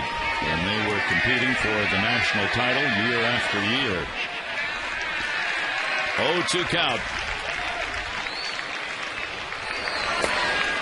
Trying to get him after a pitch away, and he wouldn't do it. And it goes to 1-2. Yeah, trying to get him to chase 91-mile-an-hour fastball. But he's kept Pedroia off balance and had good swings at him. Red Sox 12 wins, 7 losses against left-handed starters this year. 1-2 delivery to Pedroia. He reached, gets a bunt, swinging. Brian Mattis can't get him. Pedroia's got an infield hit to lead off the 6th inning. That's one way to get a hit off a left-hander. Again, off-balance swing by Pedroia, but he gets out of the box well. Just rolls around enough in Mattis's glove to buy Pedroia a couple extra steps. And watch right here. He'll get the bobble. Just doesn't pick it up cleanly. A little bit of a bobble, and it costs him a couple of steps going down the line. Albers in the bullpen. Explain how Pedroia gets just his 2nd infield hit, and Youkilis has got 6. Been hitting the ball too hard. Apparently. Here's David Ortiz. He takes the strike. Ortiz has struck out, flied out, 0 for 10 against the Orioles in this series. Orioles put the shift on. Pedroia with a lead at first. And not as pronounced the shift. 0-2. This is a critical at bat for Mattis. Again, getting into that real tough part of the Red Sox lineup. You really need to get Ortiz out right here. Ortiz only 143 against the Orioles this year. He's only had 4 hits and 30 at bats, but 3 of the 4 have been home runs. Brian Mattis with the 0-2 delivery to him. Big poppy to first, foul ball. Almost close enough for Wigginton, who was holding the bag to haul that in. And now there's going to be a question about whether Wigginton touched that ball in fair territory. Ty Wigginton reached for it, and it looked like it might have skimmed off his glove. You see, that's what he's saying. Francona said, did it hit his glove? Jim Hoy down there at first, whether Wally Bell at first base. Because if he hit it in fair territory, it's a fair ball. That's right. Right there. Can't tell if he hit it though.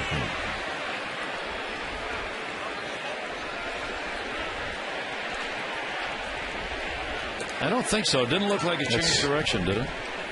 He's going to ask for help from Jim Hoy, the home plate umpire. And if they rule this a hit, they'd have to put the runners where they think they would have ended up. Which creates all kinds of problems. Yes, right there. Boy. I mean, that's one of those where even with a video replay. I was just saying that we have to have, audio replay? Yeah. You can hear it ticks the glove or it hits the bat. Worth arguing about. Especially get another umpire involved.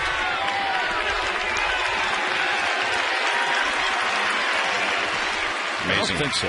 It's amazing camera work just to be able to get that close a look at it. Only time Wigginton knows for sure. 2-strike count. David Ortiz, Pedroia off first. And Ortiz is gone. 7 strikeouts for Brian Mattis, 2 against Ortiz. Big pitch. Really needed that out of Ortiz. Then he goes with the breaking ball, late breaking cutter. Ortiz, he set it up with really the pitch before that we were just having all this conversation about. The fastball in, comes back, takes a little bit off. Nice sequence of pitches from Mattis. Now Kevin Youkilis, he has walked and singled. 6-game hit streak, 6 for 11 in this series. Kevin Youkilis on the year against the Orioles has picked up 13 hits and 33 at-bats.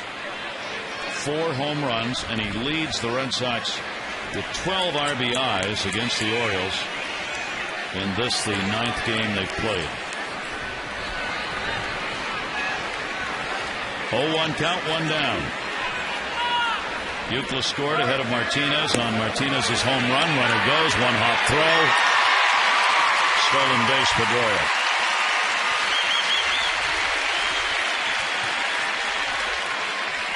They don't run often, and Pedroia doesn't run that much either. He has pretty good speed, but he can steal a base when you need one. Pedroia's 4 for 5, stealing them. That's the thing. To be a base, though, doesn't mean you need to steal 70 or 80 bases, but can you steal when everybody in the ballpark thinks you're going to steal one? Tatum has thrown out 2 of 7 now on the year. And Kevin Euclid, dangerous when you get Euclid up. I mean, he's such an RBI producer. Now you got a runner at second, tie ball game, 6th inning, and a 2-ball, 1-strike count on Euclid.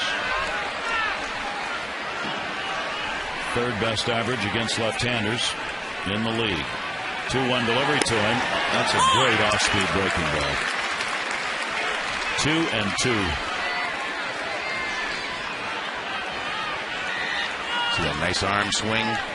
Gives that time for that wrist to break and throw that over the top curveball, which has been better today. Holding the runner close at second. In the dirt, stopped by Tatum. Watch his eyes.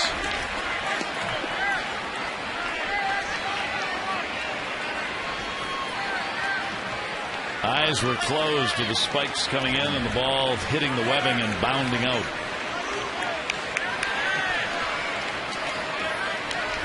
Three and 2 the count. One down. And Euclid goes after one up the ladder. Scott. Runner tagging. Will not go. Big out right there. 2 down. This summer, your kids can learn how to play like the pros from the pros. It's the Orioles Summer Baseball Camp.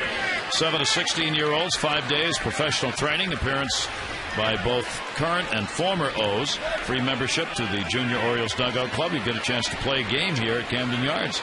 Adam Jones is going to be appearing at the summer's first camp in Westminster, June 21 through the 25th. Details at 410-472-3500 or go to Orioles.com. Young man got his glove. He's ready to go. Matt Wieters fan. Telling him a tale of how he caught that ball inside that little cup the webbing. he'd eaten the sundaes. That's right. I caught her like this. I held my hand out. The ball came down. I had it. So Martinez, the best hitter against lefties, is going to get the intentional pass. Going to put runners at first and second. 2 down in the 6th inning for Beltre. When you do this, you swallow hard and hope. Well, you're in that tough part of the lineup. They're doing this to get to the 5th best average and 7th leading RBI guy in the league, Adrian Beltre. And there's the intentional pass. It's the second intentional pass Martinez has. Now Rick Kranitz will come out, with Beltre coming up. Yeah, just going to discuss what do we want to do with Beltre at this point. Just they have a clear plan on how they want to attack him. And just probably remind him of the scouting report. Pitch count's up there, huh? Yeah, that's it. He's been a little bit wild with the fastball again. He went up last outing was a career high in his pitch count last time out. Threw 108 last time out, so a couple more this time. I guess the thing is, early on, he'd be in the 7th or 8th inning with this amount of pitches. So the command has been better. His curveball was definitely better today. Fastball command still at times a little off. So Mattis works with 2 down and 2 on in a tie game. Beltre has singled and struck out. Takes the pitch away for a ball.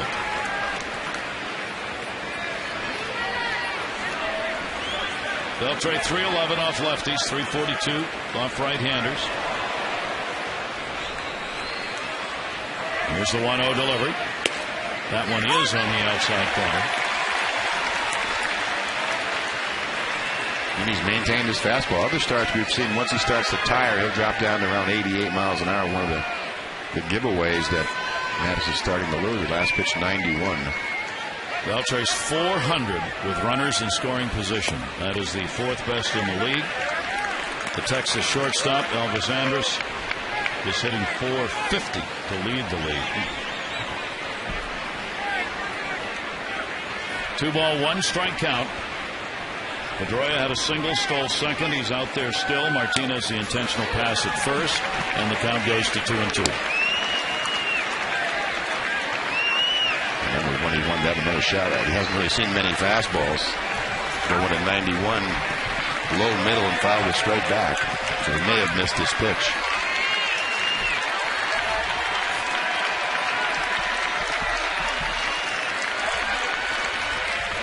Two delivery. So that will force the issue here. 3-2 down. The runners, Pedroia and Martinez, will be going. Tie game in the 6th. This will be an interesting pitch selection here. Here's the 3-2. And walked him. I didn't give in. Threw him a changeup. 4 walks, 1 intentional.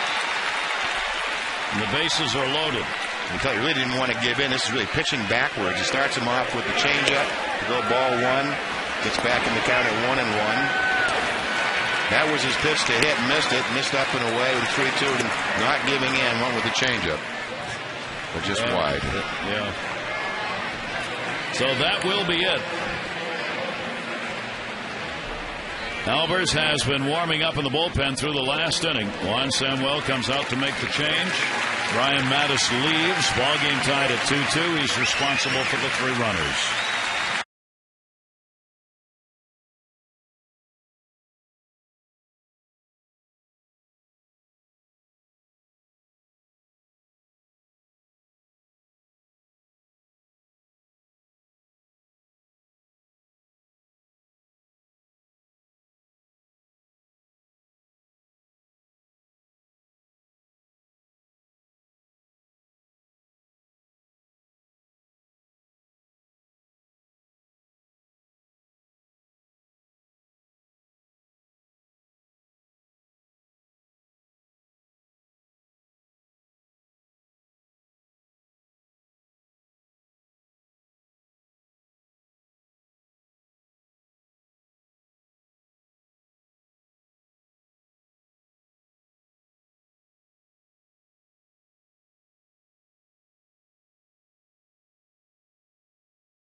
Most interested fan now with the bases loaded. Gary Thorne, Mike Flanagan back here. What'd you see, Flanagan? He threw a lot better, I thought. You know, the fastball command still wasn't where I'm sure he'd like it to be. Curveball was better. Changeup was better. He pitched some hitters extremely tough, the ones he needed to. Looked like he may have run out of gas a little bit. It would have been nice to get him a couple more runs, but he's been better the last 2 times. Now, late in the ball game yesterday, Red Sox took advantage. How much does that weigh the next day when you come now, get to the 6th, and here it is again? It has the rollover effect. They know they've been here before. This will be an interesting situation to see how Albers will handle it. And Albers out of the bullpen, 25th game. Bases loaded. Bill Hall coming up. Hall's 2 for 5 off him lifetime. There are 2 down. So 1 out away and keeping this at a 2-2 ball game. Albers' delivery way outside, and Tatum and to do the big reach on that one. This is one of the difficulties of being a reliever. You walk into the sort of the frying pan, bases loaded, and you have no margin for error. Really try to get ahead is about the best way you can go about it. There's also some of the school that 1 is better than 4. Never give in. 1-0 delivery to Hall. Hall has struck out and hit into a double play. He comes in with a 6-game hit streak going.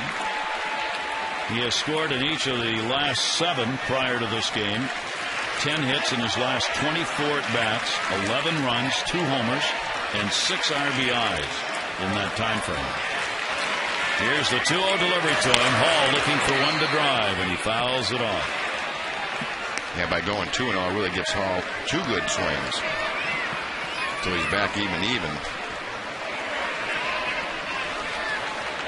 Matt Albers, this season, the lefties are hitting .310, right-handers .241 off him. 17th in the league in appearances.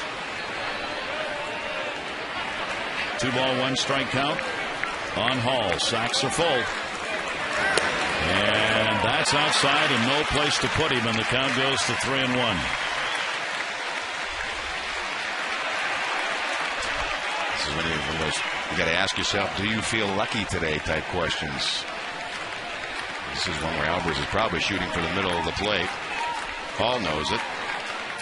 Hall's 3 for 8 with the bases loaded. 1 grand slam. 3-1 delivery hit hard to short.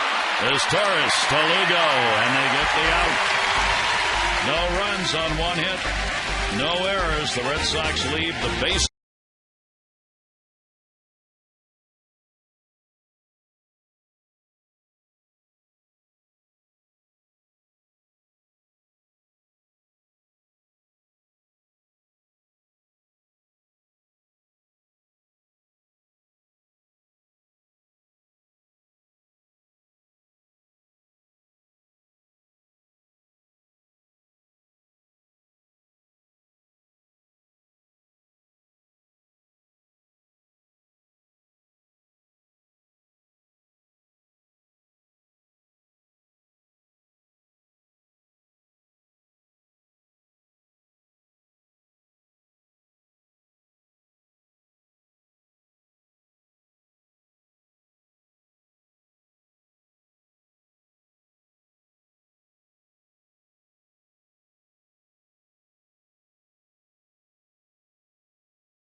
Seven, walked 4, 1 intentional, 1 shy of his season and career strikeout high, which is 8.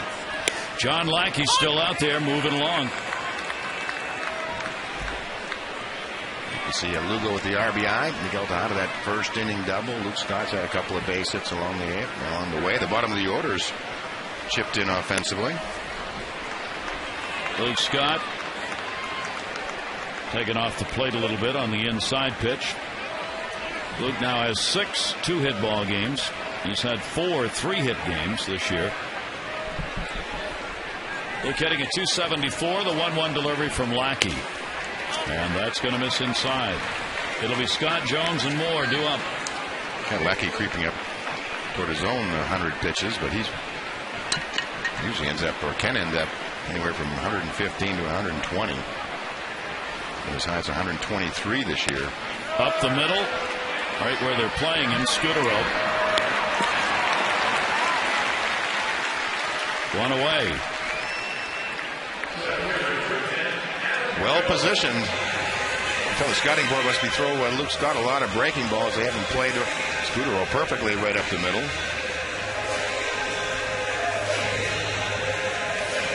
That'll will bring up Adam Jones. Jones has struck out, grounded out. He's only had 1 hit, 7 at bats so far in this series. Adam at 246 on the year now.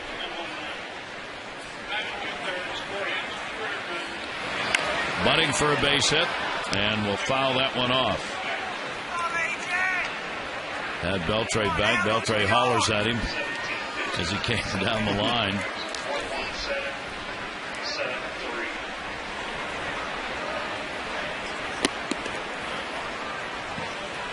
Not close to getting that one fair. Never really had a chance. Beltre is in about 4 steps now from his normal position, but he's not on the grass. Here's the 0-1 delivery. Up the middle. So a couple of shots up the middle. This one goes through. And Jones is on with a base hit. 1 down here in the 6th inning. Adam Jones getting hit number 7 for the Orioles. We've had that light drizzle. Seems to have slowed the track a little bit. Actually, was watching Scudero in that last play. But this is definitely a situation where you expect Adam Jones to run, not to be over there at first base very long. Martinez has thrown out only 20% of base stealers behind the plate for the Red Sox. And Jones with a couple of stolen bases. He's 2 for 5.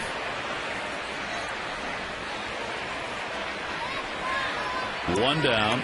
Lackey gets it into Moore, who puts one in the air to center. Cameron will get it back in. 2 down. So 1 for 3 in the ball game for Scott Moore. Well, that's the thing. A lot of times you like to run real early after getting on base, so you give the hitters coming up next a few extra pitches, a few more opportunities. Checking with Gary Allenson at third. Jones looking over. Tatum now. Tatum has singled and walked.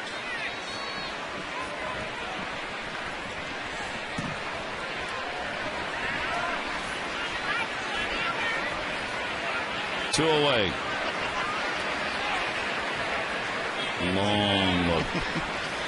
Little cat and mouse there, and Lackey will step off.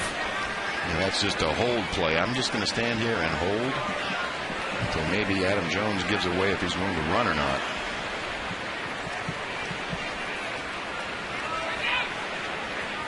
Jones not going, and the pitch is a strike. Craig Tatum.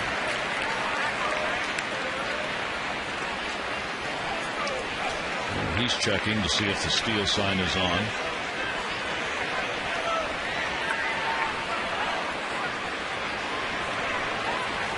Against Lackey, 8 for 12 success rate, base stealing. More appropriate to say when Lackey's on the mound, base stealers are 8 out of 12.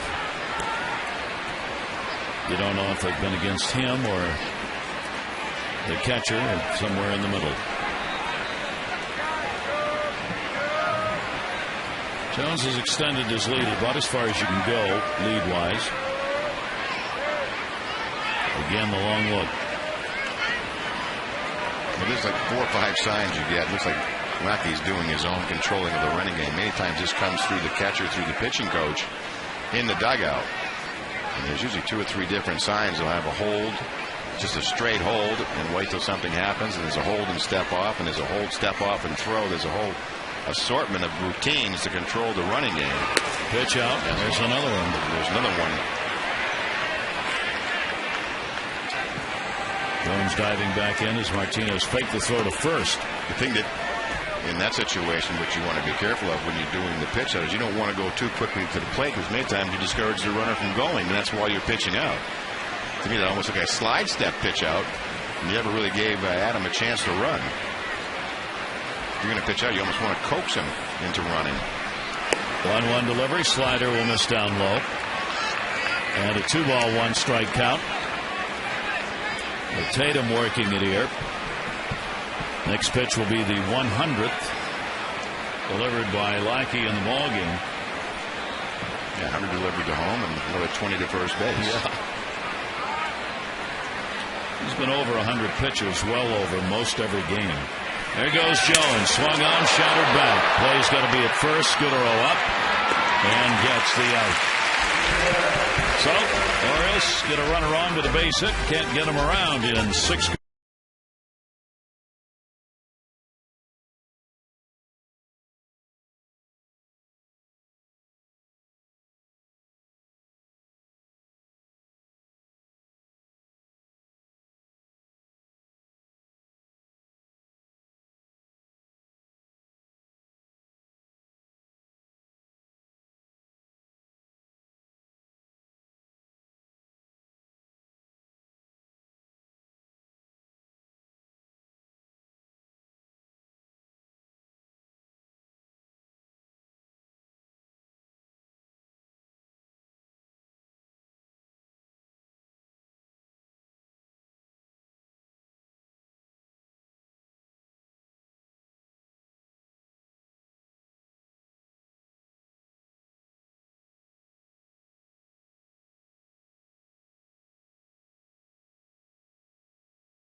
As we go to the 7th inning. Matt Albers on. Cameron leads it off against him outside for a ball. Cameron has walked and struck out, making his return to the lineup for the first time since May 30.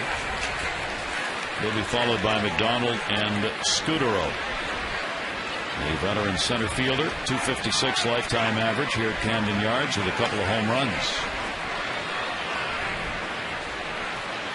Albers, 1-0. And Cameron will take it. Cameron 2 for 3 lifetime off Albers. Albers made the big pitch to Billy Hall to close out the 6th. Right back out there to start off the 7th. 2-0 delivery to him, and that will miss, and the count goes to 3-0. That's just like with Billy Hall. Falls behind, starting off 2-0, falling into poor counts, even though the results were favorable last inning. That's something, as they say, you want to get in the habit of doing. Raining a little harder, and he walked him on 4 straight. A leadoff walk here in the 7th inning.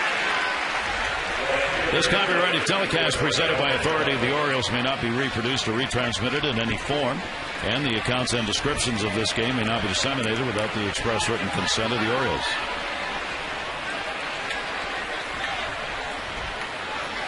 So Matt Albers, a leadoff walk in the 7th. It's raining. The grounds crew is not out behind the tarp, which would indicate Nicole Sherry, the head groundskeeper, believes this is going to go by in a hurry. The War Department has allowed us to say that. And you're in trouble. Now McDonald, the bunt. Could be tough to handle with that wet grass. You get another factor when you run the base paths. Nobody out. The squares. Did it hit him? Did he hit it? Fair ball, and they got the out. At the plate, down to second base goes Cameron. And quickly they get over to cover third. How about that? He tried to get away from the pitch. It hit the bat and was a fair ball. So they tagged him out, and he gets the job done anyway. As Cameron was down to second base. It gets the sacrifice out of all that. And look at this ball. Look at this ball stops. That's one of the stranger sacrifices you'll ever see. I'm not sure that Tatum would have had a chance to do it the other way, to throw to second first and then come back and get him. I don't know if there was enough time, but 2 unassisted on sacrifice. Yep. And now the potential go-ahead at second base. A 3-inch sacrifice. Yes. And here's Marco Scutaro. Albers with the pitch up high to him. That was a strange play. Scutaro gets the RBI opportunity, 0 for 3 in this game. He's had 5 hits, though, and 14 at-bats in the series. Cameron with good speed out there. 1-0 delivery. Now to catch the outside corner. Mark Hendrickson in the pen for the Orioles. Scutaro, 280 with runners in scoring position. Got a lot of chances. 51 opportunities with runners in scoring position in the leadoff spot. Here's the 1-1 delivery, and that'll be outside.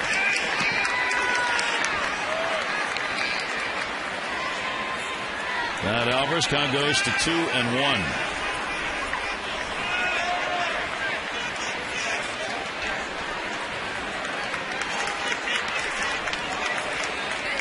Lugo is moving over towards second to keep Cameron close.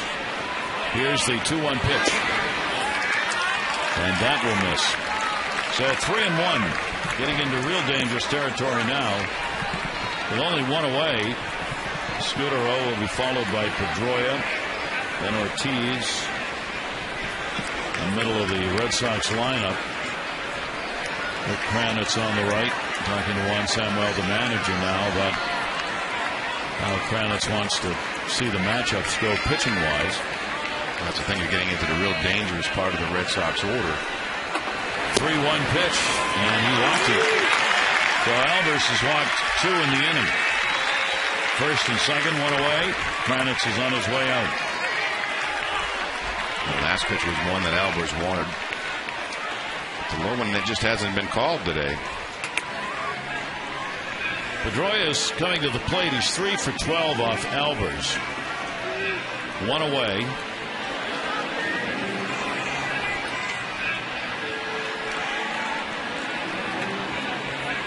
One plate umpire, Jim Hoy, coming out to break it up.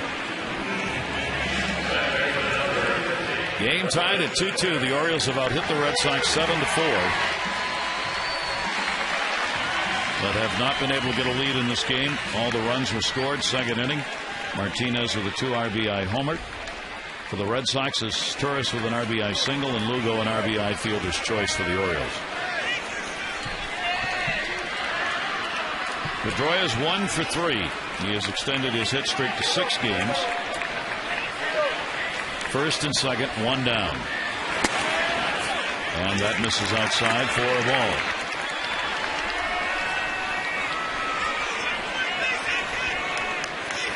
Albers really seems to be having a lot of trouble with the dampness on the mound. What happens when it starts getting a little bit too wet, it starts to clump on the spikes and it makes them real heavy. It's hard to keep them clean.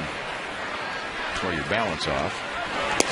1-0 delivery, gets a strike on the outside corner. Pedroia happy to see the left-hander Brian Mattis out of there. And he told you, hitting under 200 against left-handers and almost 300 against right-handers. Bloom incoming at first base.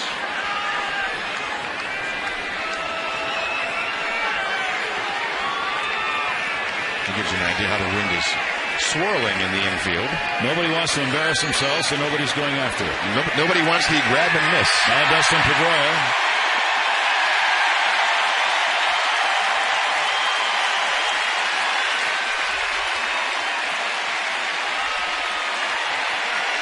He just made SportsCenter for the next 3 years. Well, they would have loved Bill Lee. I remember Bill Lee with the Red Sox had one of those real long balloons, stuck it in his back pocket, didn't break it, and pitched with it. 1-1 count, Pedroia. And again, outside with it. And the count goes to 2-1. This is going to be a very difficult umpire to see Albers exhale. Sinker ball pitcher is trying to keep it down around knee high. Actually, the last couple of pitches I would have wanted. 2-1. Cameron, the lead runner. Scudero both drew walks. Here's the 2-1 delivery. Pedroia takes it. It's a strike. All these pitches, same place. A couple of them have been there. A couple of them haven't. 2-2.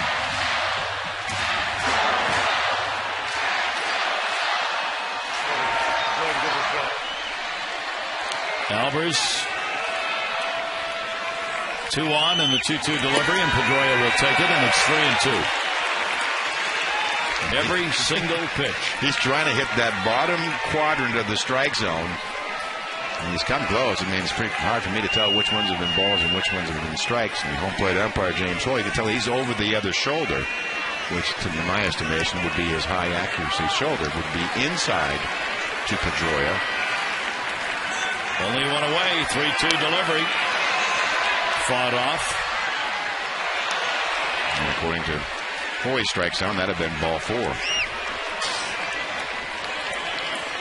Dustin Pedroia has picked up on the season now 27 walks and has struck out 28 times. A lot of balls put in play. It's actually a great ratio today. Here's the 3-2 pickoff move. Cameron, he was surprised by that. The throw was high and towards the second base side. I think it's a good move. I can't remember the last time we tried to pick off plates at the bases. A little bit of a high throw would have been even closer. 3-2. Runners were not going with one away. They are running now. In the air to right. Marquez started back. Comes in. Gets it. A big out. Pedroia retired. 2 down. Look, but his best pitch to hit was the last. Swing just a little bit off. David Ortiz is coming up, but he's going to have to wait.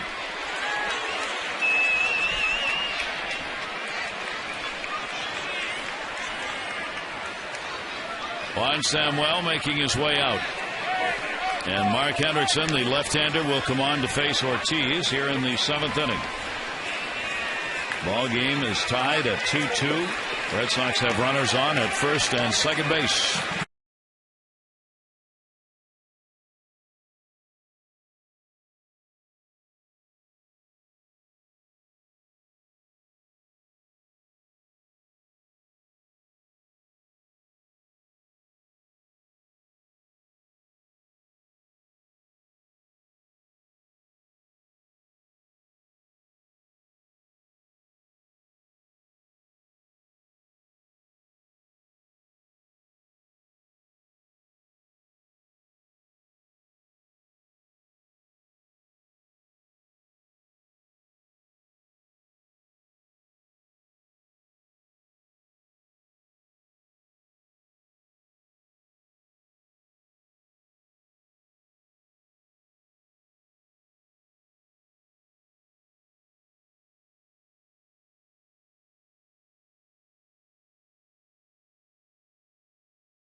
Making his 20th appearance. He started. He's relieved from 31 innings of work, 38 hits. He's just walked 8 along the way and 23 strikeouts. And he's pitched pretty well against David Ortiz over the years. 6 for 32, a 188 average. You can see why Juan Samuel made the move. Training hard. I don't know if we should let that information out again. We let it slip. It's So we got the fans really for the first time. In a world far, far away, a young man and his ice cream. Train, you say? I don't think so. What train? Where are they going? It is raining hard. David Ortiz stands in. There are the numbers against Mark Hendrickson. Runners on at first and second. We're in the 7th inning of a 2-2 ball game. Shift is on. Ortiz will foul it away. He's 0 for 3 in the game and 0 for 11 in this series. That's what you'd like to do with the numbers we talked about with David Ortiz, is to keep a left-hander on the mound.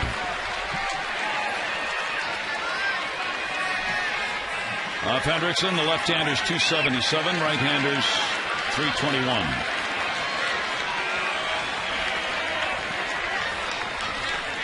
And their pattern has sort of been hard in and soft breaking stuff away from him. And the pitch will miss down low.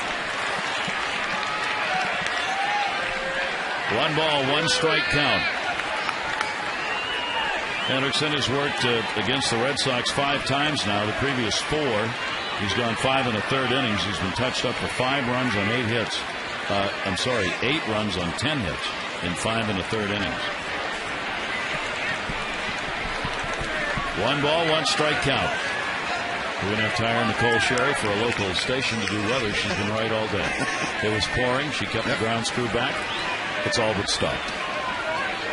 That's the toughest part of that job, making that call. Yeah.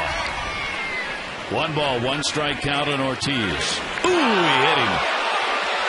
And the bases are loaded.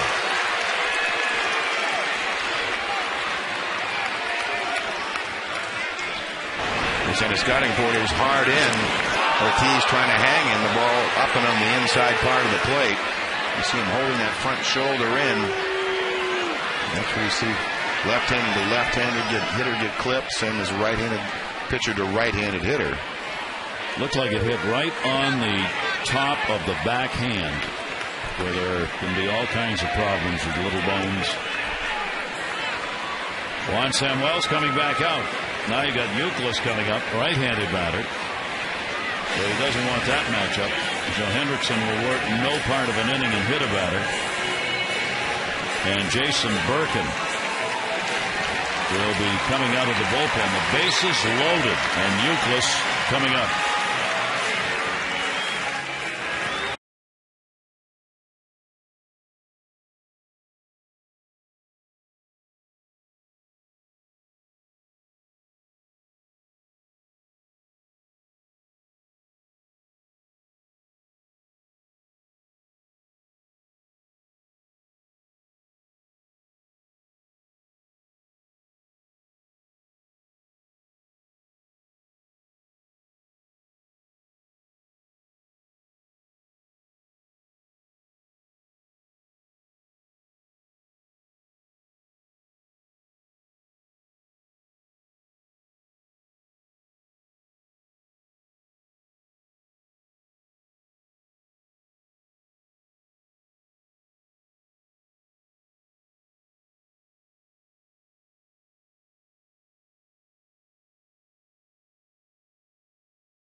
Birkin gets 28 innings, 29 hits along the way. He's been actually tougher on left-handed hitters than right-handed hitters, but much like Matt Albers having to come in the bases loaded and a couple outs, he got that, and it looks like he'll have to do it or try to do it one more time against the middle of this Red Sox order. You go back to Friday night. Kevin Youkilis off of Mark Hendrickson. And then last night, Jeremy Guthrie was Youkilis once again, starting off the 7th inning. Gave them a 1-0 lead at that time, knocking a couple more later on. So he's been the man in the middle of this Red Sox lineup in this series. A single, a walk, and he's flied out. He's hitting .375 against the Orioles. 4 home runs this year and 12 RBIs. 2 down. And Birkin starts it out with the ball. Youkilis 3 for 9. Lifetime off Birkin. Cameron, a walk is at third base. Scudero, a walk at second. Ortiz hit by a pitch at first. 1-0 delivery. Getting to pop it up. Shallow right. Markakis coming in. Markakis calls off Lugo and gets it. Well, Birkin gets it done. No runs, no hits, and no errors, but 3 left on base. The Red Sox have now left.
Back in the bottom of the inning, Cesar's Tours with a base hit to get them rolling.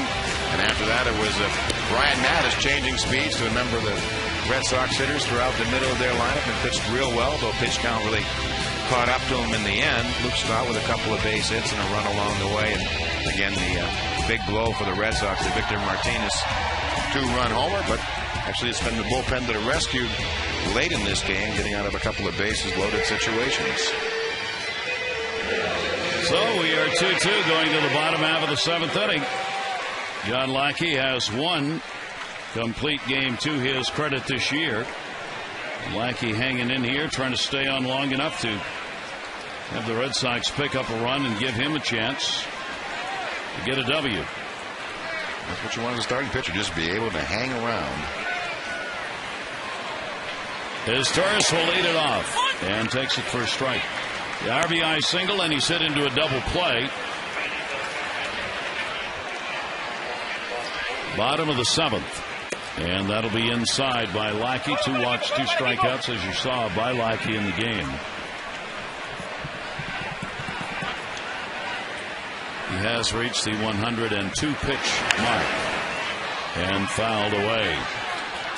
Bullpen Manny Del Carmen and Hideki Okajima.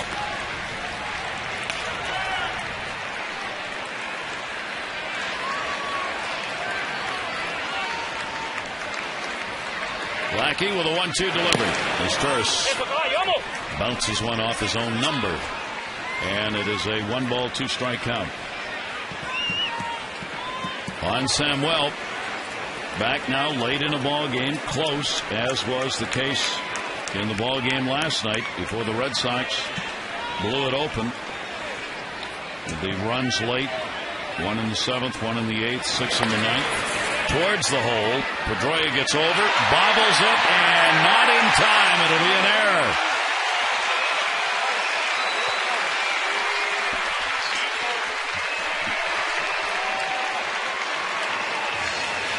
Well, Pedroia getting a run over there, and again, when you drop the ball the first time, you can pick it up the second time, but he bobbles it just a little. And just enough for the Stewards to go down there. So he just never really got a handle on it. And the Stewards beats it. It's only the second error committed by Pedroia this year. So the Orioles get the leadoff man on. Lugo up. Beltre moves in at third. Lugo's 0 for 3 with an RBI. He does turn to sacrifice. Does he mean it? He does. And bounces it off himself in the batter's box for a strike. Lugo has a couple of sacrifices on the year. Gary Allenson at third relaying the signs. You got to get this one down if you are asked to bunt. Yep, got a sacrifice in last night's game. It's a certainly critical and late tie ball game with potential 1-run games. Squares very early. Beltre in, and the pitch is taken for a ball. Beltre is right on top of him. Shortstop Scudero's going to second base. Youkilis is charging from first, so they'll try and get the out if they can at second if the ball's bunted hard enough and picked up cleanly.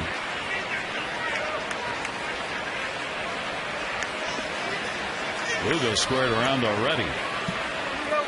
Here's the 1-1 and drops it back to the mound. Got to go to first, and will get the out. Good sacrifice by Lugo, getting his Stewards down to second base. Well, they'll try to take advantage of the error. Lugo did this last night where he faked the bunt, go back to putting the bat on his shoulders, and Lackey would just take the out to first base.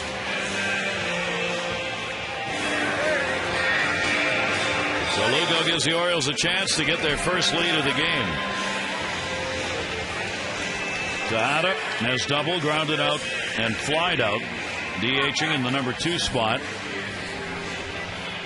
Of anybody in the lineup, he has outstanding numbers in Markakis against Lackey. And they're the two coming to the plate here.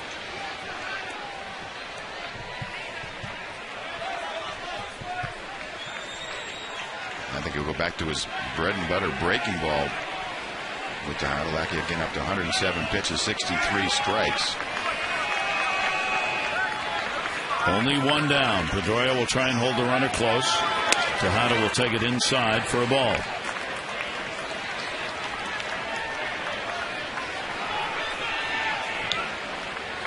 The Orioles with that minus 40 run differential from the 7th inning on, trying to turn the tables here.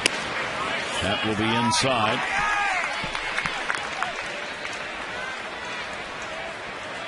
And the count goes to 2-0. Orioles have been outscored 105-65. 7th inning and on. 2-0 delivery to Tejada. Like he was taking. It's in there. He didn't think so. And it's 2-1. He does not like to take fastballs that are called strikes. Take a look at this last pitch from Lackey. Oh, it's a breaking ball. Gets the call. We've seen that kind of the side of the plate has been a little off at times today. 2-1 delivery. Not close on that one. And the count goes to 3-1. That's right. An interesting shot of Rick Kranitz talking with Juan Samuel. And what I'm sure they're talking about is if the different scenarios, if it remains tied and if the Orioles take the lead, who do you want me to get up? How do you want to run later on? Many of those conversations take place way earlier. Towering pop-up, second base, Pedroia. He's got it. A big out. 2 down, 7th inning. Vote for your favorite Orioles for the 2010 All-Star Game at Orioles.com. You could win the Vote Orioles VIP Experience All-Star Sweepstakes. One lucky winner, 4 tickets to an upcoming game, VIP parking, on-field access for VP, the meet and greet with the O's All-Stars, and a personalized All-Star Game batting practice jersey. Info at Orioles.com/All-Star. John Farrell comes to the mound to talk to Lackey. Nick Markakis coming up. First base is open here in the 7th in a tie game. Markakis is 0 for 2 in the game and 0 for his last 13. But he is a .357 career hitter off John Lackey.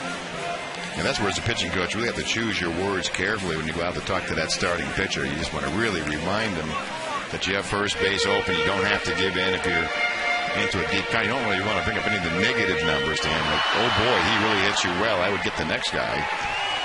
Or don't. The one I always like was, don't make a mistake to this guy. Exactly what does qualify as a mistake? Yes. Anything that does not come out in your favor. That's right. So 2 down, runner at second base, Markakis. He'll take it for a strike. One of Nick's long suits on the season has been these 2-out hits with runners in scoring position. The Orioles need one right now to get a lead in the game. Lackey with the 0-1. And Markakis will take the pitch inside. Nick hitting .444 in these situations. He's gone 8 for 14. 2-out runner in scoring position number. By far the leader on the O's. 1-1 delivered. And Lackey looks like he's not going to deal anything close to the strike zone. He's not going to give in, that's for sure. Throw a fastball down the middle. I guess if Nick's willing to expand the strike zone, he'd have a chance to get him out, but he doesn't think he's going to get that chance. This is, so far anyway, definitely pitch around. Here's the 2-1 deliver. Lackey body language like, thought I had that. 3-1. Home-plate umpire Jim Hoy didn't think so.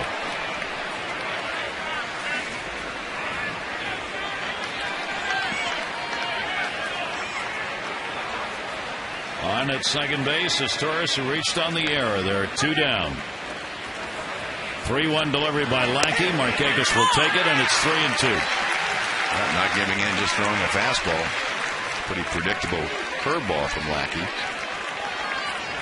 And his 117th pitch.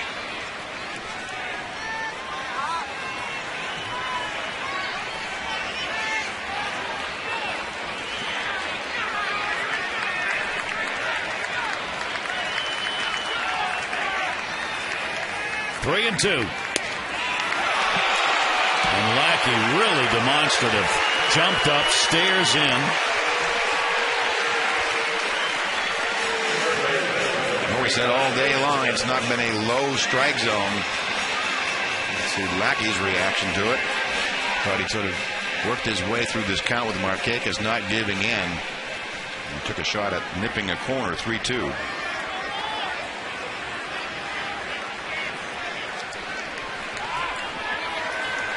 So now with 2 on, Ty Wigginton. Wigginton's had an 0 for 3. And the fastball misses. Wigginton also real strong, runners in scoring position, 2 down, 385. He and Markakis have the 2 best numbers for the Orioles in that department. So we have the right men in the right spots. Lackey misses inside. 2-0. Tough call right here for Francona and John Farrell. When to get Lackey out of there in a 2-2 ball game. especially since he's been so upset at the calls. That is going to miss, and the count goes 3-0. Lackey's giving you all the body motions of a guy who's facing his last hitter. And that maybe what the manager is figuring, but I'm not sure he's going to want to come out if it's going to be bases loaded. That's pitch number 121. That is I think a season high. Wigginton takes it. It's there for a strike.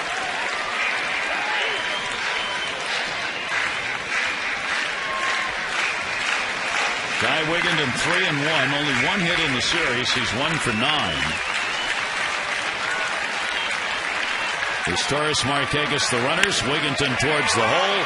Backhanded Scudero to second, and they get the force out. So the Orioles do not score. No runs, no hits and errors.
Trailed 2-0 to Toronto in the 8th, and they won it 4-3.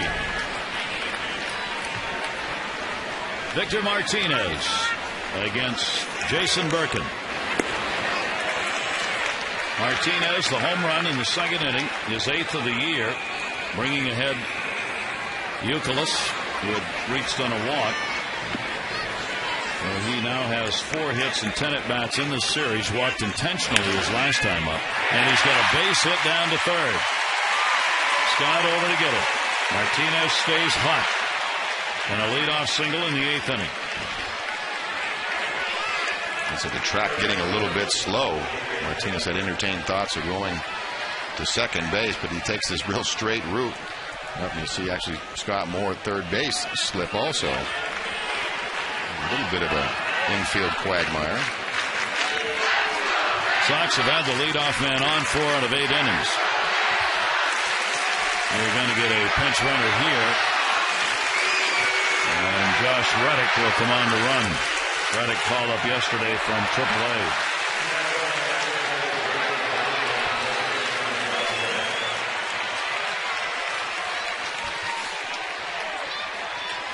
So Reddick, the pinch runner. That'll bring the captain in, Jason Varitek, to do the catching.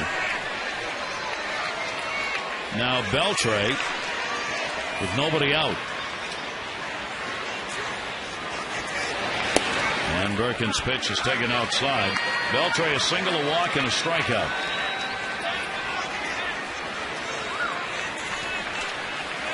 Beltre bringing with him the third best batting average on the road in the American League, fifth highest RBI totals on the road. 1-0 count, throw over. Birkin was looking right over at Josh Reddick.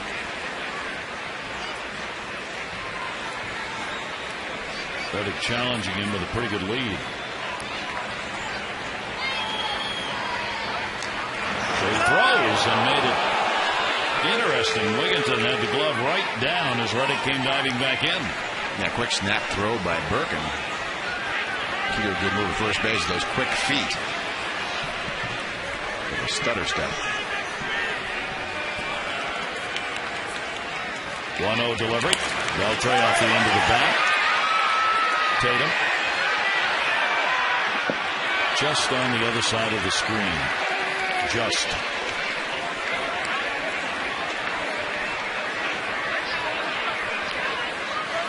One ball, one strike count.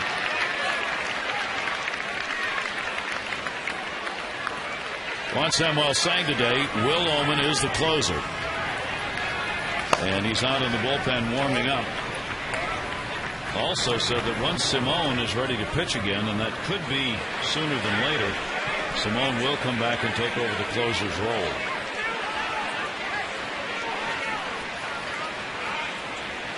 Little mask problem, I think, for Tatum. Come back with a good old-fashioned. That's the old traditional mask. 1 ball, 1 strike count on Beltre. A tight ball game, 2-2. We're in the top of the 8th inning. All 4 runs in the game came in the 2nd inning. 1-1 delivered. A chopper to short. Ace Turris, 1, 2.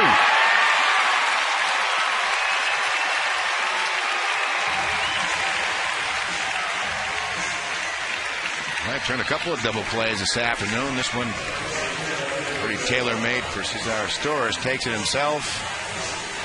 Maybe that touch and jump throw from second base. Beltre and Scudero and now lead the Red Sox in hitting into ground ball double plays with 9 apiece. And a very important one here in the 8th inning. 2 down. Here's Hall. Fielder's choice, struck out, hit into a double play himself. 2 down, bases empty in the 8th. Bill Hall hitting at .245, 5 home runs. Birkin with 2 down and the bases empty. And this is outside to him. Hall facing Birkin for the first time. The Red Sox are after a sweep. The Orioles trying to end their 10-game losing streak. That's what's at stake here ultimately in this one. Outside for a strike on the corner. And a 1-2 count on Hall. Juan Samuels after his first major league managerial win. 1-2 delivery. And Birkin gets him. So faces only 3. Birkin getting the strike.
yielded back-to-back homers in the 8th inning on Thursday. Jack Custer leading one of them, Kuzminov the other time.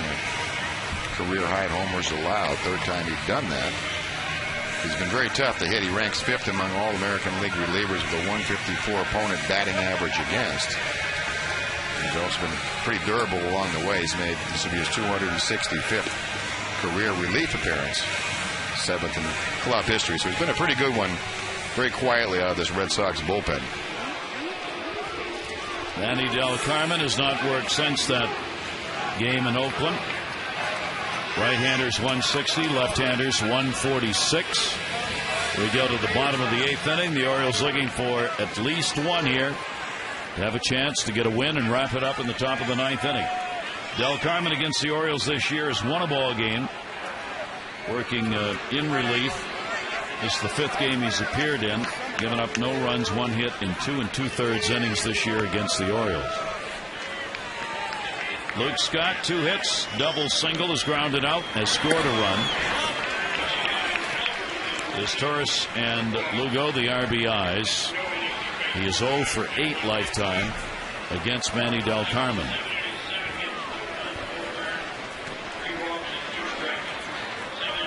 So both starters non-decision, Brian Mattis and John Lackey.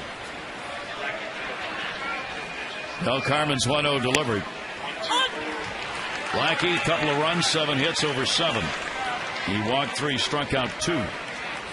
Brian Mattis, 2 runs, 4 hits, 5 2/3. He walked 4, 1 intentional, and struck out 7. A 1-ball, 1-strike count. This has been a grinded out ball game. 1-1 delivered by Del Carmen, will be inside for a ball. Del Carmen's a 3-pitch pitcher. He's not your normal reliever. Fastball, forkball. I guess the big sliders is his 3rd pitch, but they're all above average.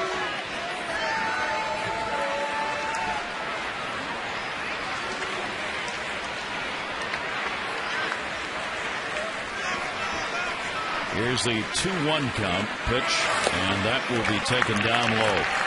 Change-up miss. The Orioles obviously lead off walk here in the 8th. They'll take that. Anything to get that potential go-ahead winning run on base. The Red Sox have been reluctant to throw Luke Scott a fastball in a fastball count.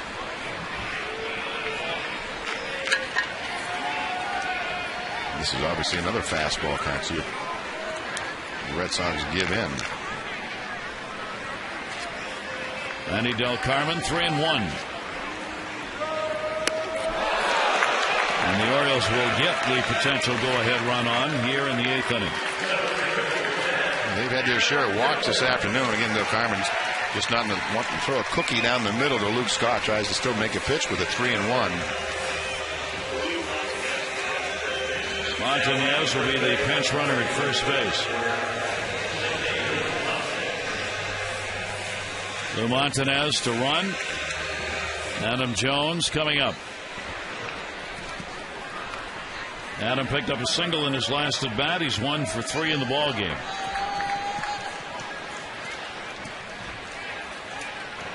Two for 10 lifetime off Manny Del Carmen. In at third base, Beltre. Just in case there's the bunt. Throw over. Jones does not show any bunt sign. The thing is, and again, I'm not sure how quick the track is between first and second base, but there's been a lot of success running against the Red Sox.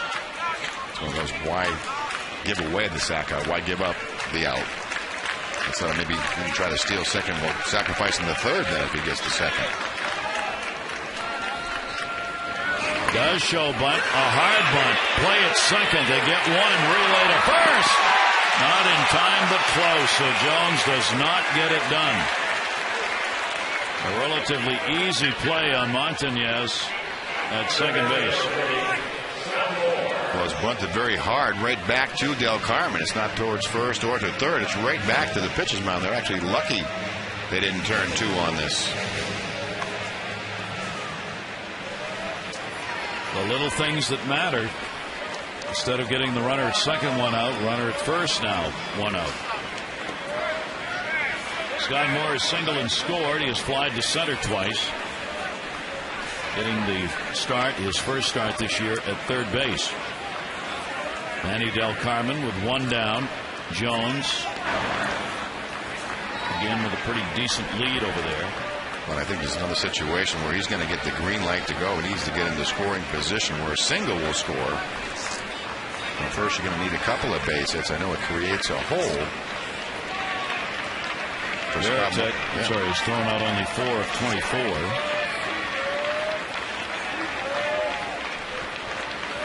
Not running here. Pitches up high.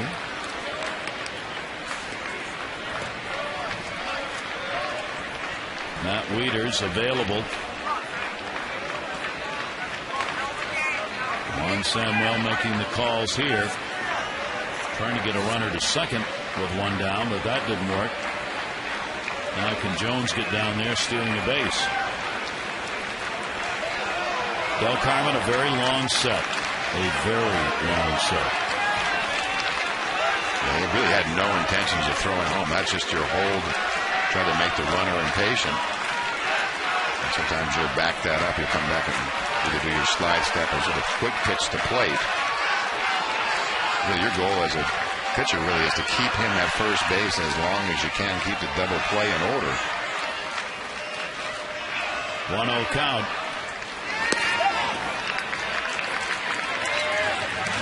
According to the numbers, nobody's tried to steal against Manny Del Carmen this year.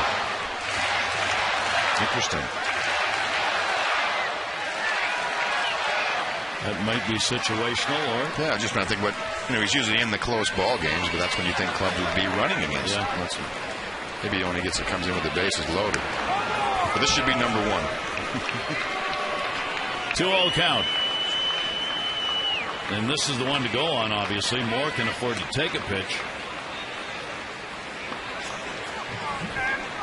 Del Carmen can't afford really to pitch out here, you would think, on 2-0.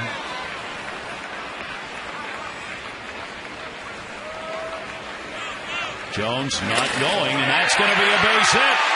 It'll roll towards the corner. Jones on his way to third. McDonald has trouble. They're going to wave him on. Gary Allenson is sending him. Relay throw, not in time, and the is done. And the Orioles go on top 3-2. Moore gets the RBI double.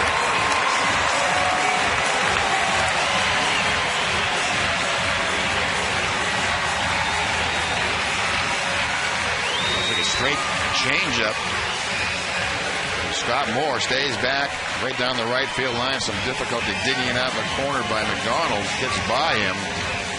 Looks a pretty good read by Adam Jones, and he gets a nice send by Allenson at third base. No hesitation on his part. Well down the line, waving him on. Third RBI for Moore, who's playing in just his 11th game. And the Orioles, for the first time, are on top as they get a 3-2 lead here in the bottom half of the 8th inning. Off Manny Del Carmen.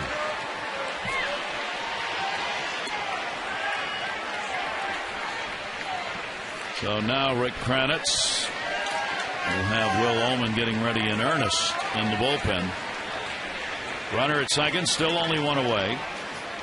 Greg Tatum, he's had a single, he's walked and grounded out.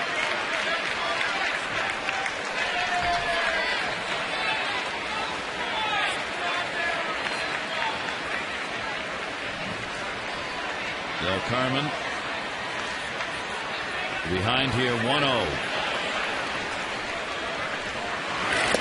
And that's going to miss inside.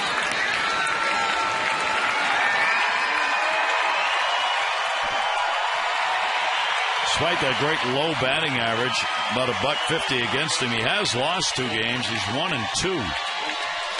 on the season. 2-0 count, Tatum. Moore gets off second. Tatum will take it up high, and Del Carmen's behind 3-0. He's pitching some awfully poor counts this afternoon.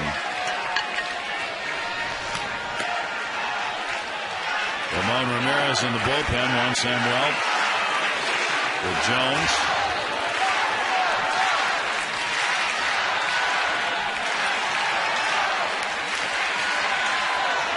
The count. Big lead now for Moore. They don't hold him. And that's way inside. Del Carmen not close. He's walked two. And John Farrell's on his way out. Let's update you on the voting. The AT&T player of the game right now, Luke Scott, on top. You still have time to cast your ballot, A, B, or C, at 51862. The results on the O's Extra post-game show. Now, they're going to come out here with a medical visit. Trainer on his way out, along with Farrell, the pitching coach.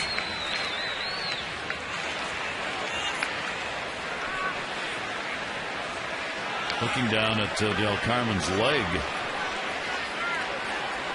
Not sure they didn't pick up anything in his delivery, but certainly the way he's been throwing would suggest that he is bothered by something.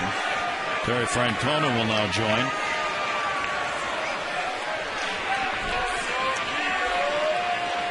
They're going to go to the bullpen.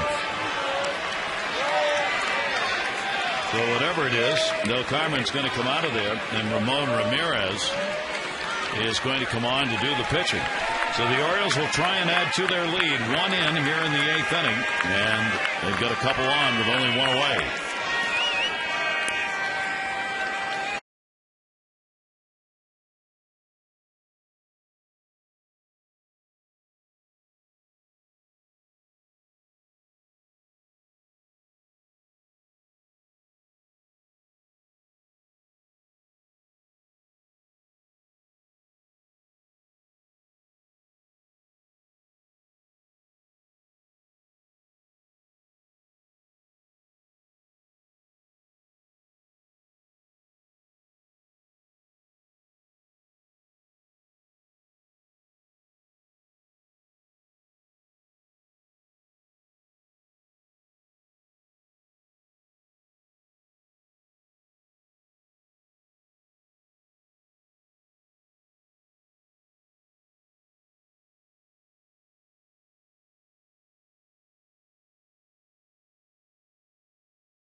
Go to Southwest.com. Grab your bag. It's on.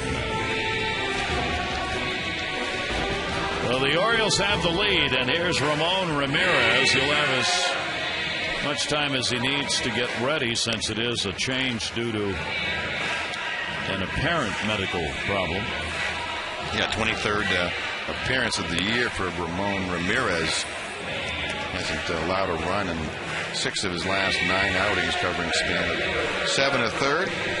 Been able to strike out a hitter in each one of those outings. And has held the opponent's scoreless in 14 of his 22 games this year. So he's been a little bit of a jack of all trades out of Terry Francona's bullpen. Runners on at first and second, and one down. Here's his Torres.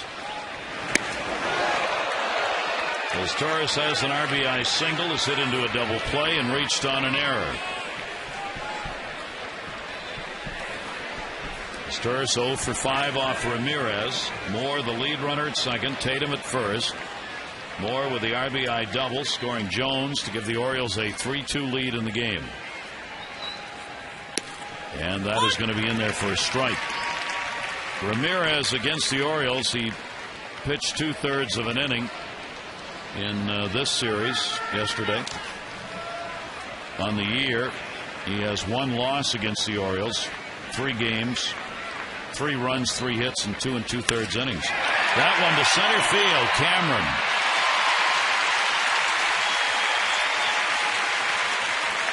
Two down.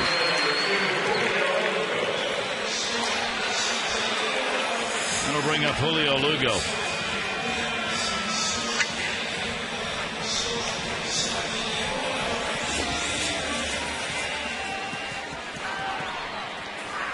Lugo, an RBI back in the second inning on a fielder's choice.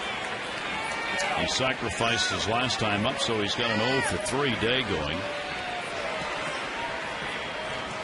Lugo 0 for 1 off Ramirez, takes it up high for a ball.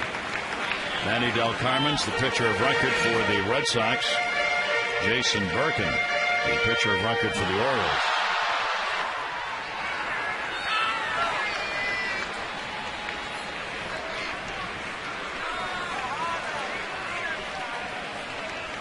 One 0 count, 2 down. Lugo. Albers worked an inning, couple of walks. Mark Hendrickson no part of an inning, a hit batter. Jason Birkin so far an inning and a third with a strikeout and a hit. And they were trying to weave their way through the 6th, 7th, and 8th. And I'm sure for Juan Samuel, the 9th. 2-0 count on Lugo. That's up high. So Ramirez falls behind. 2-1 strike count.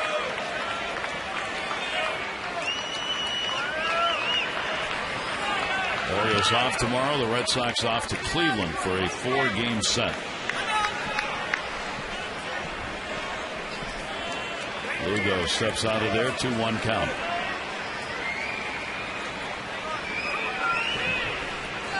Moore and Tatum get their leads. 2-1 delivery. Lugo will foul it off. 2-2.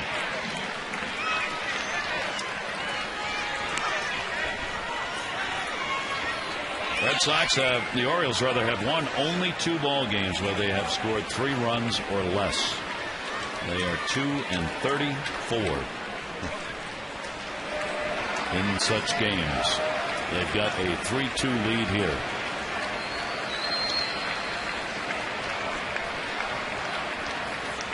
And the 2-2 delivery, and that will miss inside.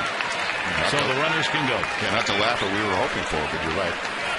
Now they'll be able to get into motion. The thing is, they played so many of those games 3 runs or less. I think coming into today, 36 of the 56 games had been 3 runs or less.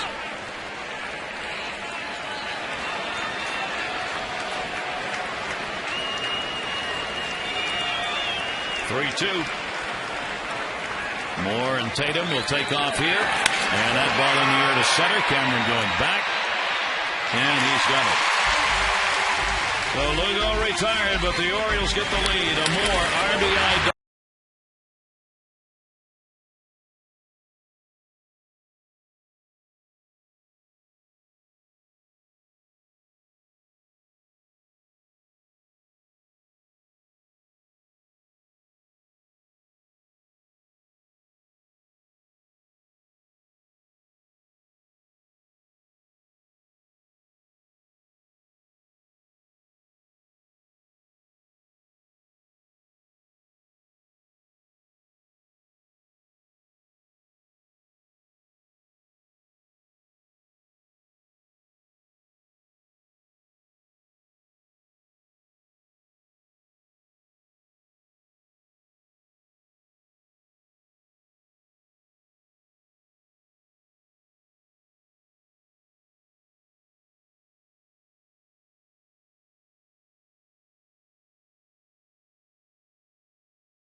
game of the year for Will Ullman. 17 2/3 innings pitched.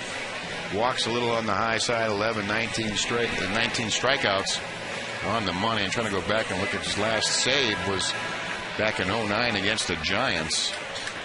Almost a little over a year ago, last April 28th to be exact. So Montañez will stay in the ball game in left field. He came on as a pinch runner for Luke Scott. Here we go, 9th inning. Mike Cameron. And Cameron will take the pitch away for a ball. So the Orioles with a chance to end their 10-game losing streak. They've got the 3-2 lead, 3 outs away. But there are 3 outs left. 1-0. Foul territory, Wigginton over and will not have a play. For the Orioles in an ever-shifting bullpen, Alfredo Simon with a 6. Gonzalez 1, Jim Johnson 1, Clay Meredith 1, and none of those 3 are with the team. But 4 are healthy at the moment. Cameron 0 for 2 off Will Ullman. Takes the breaking ball. 2 ball, 1 strike count.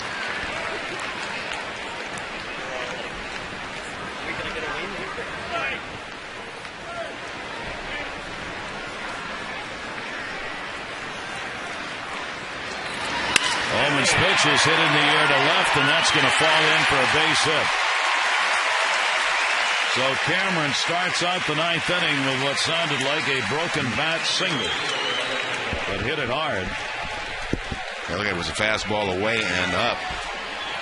Cameron hooked it. When you do that, sometimes you'll hear that bat snap.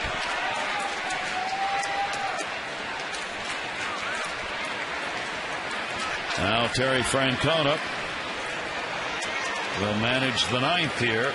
McDonald up, sacrificing 0 for 2. In at third base is Moore. Throw over.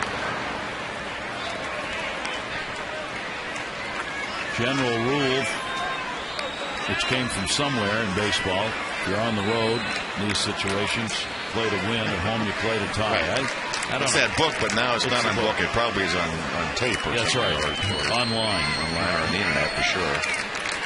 The delivery, and he is bunting in a good one. Ullman. A sacrifice for McDonald. Down to second base, potential tying run, Cameron. And he's got good speed. Not wasting no time, and never mind about that book. They get the sacrifice in order. Little flip throw from Ullman. I think the Red Sox strategy, let's just tie it up and we'll go from there. Yeah. So Will Ullman will work with a runner at second to the leadoff batter, Marco Scutaro. 0 for 4 today. The Orioles with a lot of chances, 2 for 11 with runners in scoring position. Scutaro 0 for 3 and a walk.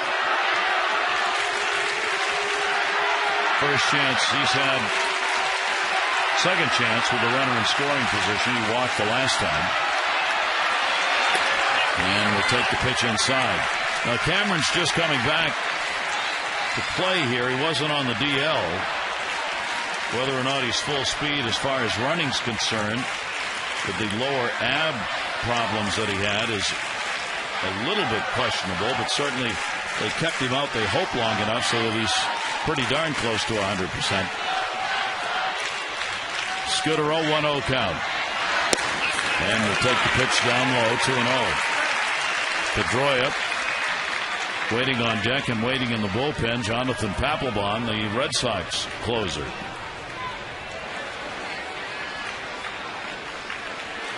This one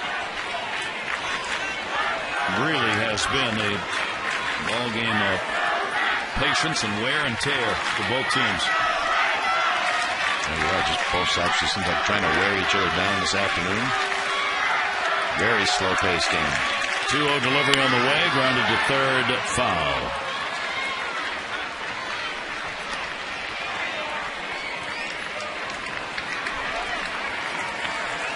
Marco Scutaro trying to get this thing tied up with a base hit.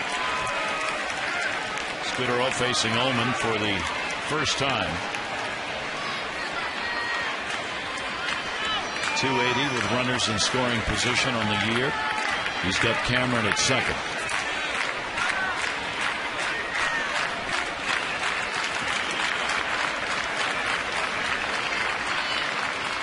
Oman with a 2-1 delivery. That one headed to the hole. A very late start. Cameron will stop at third. Scudero base hit. First and third, one down. Now seeing eye base hit between short and third by Scudero. Cameron had to hold up to see if it was going to go through clear, or he could move to third.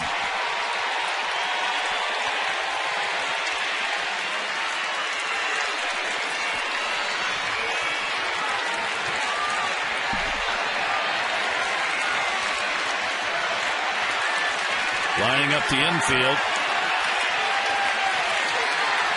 You can't face a much tougher hitter in these situations than Dustin Pedroia because he's such a good contact hitter. Well, I'm sorry. No, I'm just going to say they're going to play for two in the middle, which is real interesting. You have it could have been the double play possibility. One down, Pedroia. Trying to lift one. Pedroia is one of the most pronounced ground ball hitters in the American League. I believe the second most predominant ground ball hitter starting today. Cameron is the potential tying run, and Scudero's on at first with one away in the ninth inning. Pedroia's 1 for 4 in the game. 0-1 delivery. Good pitch. Off speed, catches the corner. Pedroia spins away.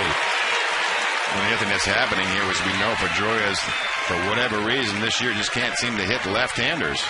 Pitch up and pretty much a backup breaking ball gets the call. It has not been a low strike zone, but we have seen a high strike call today.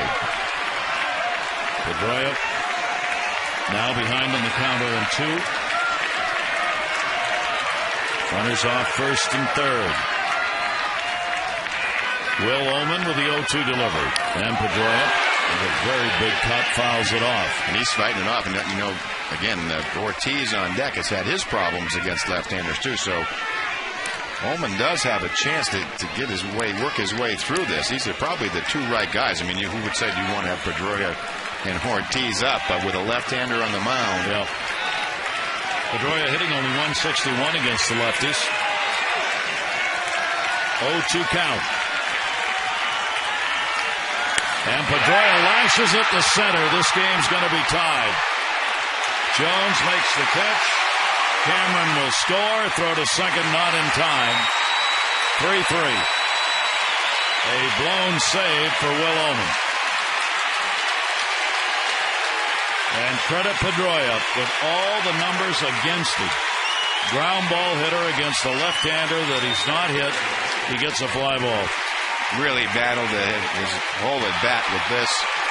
Got a pitch he could handle and get up in the zone. A lot of pressure. Really one strike away from getting the big poppy and having a chance to get out of it cleanly.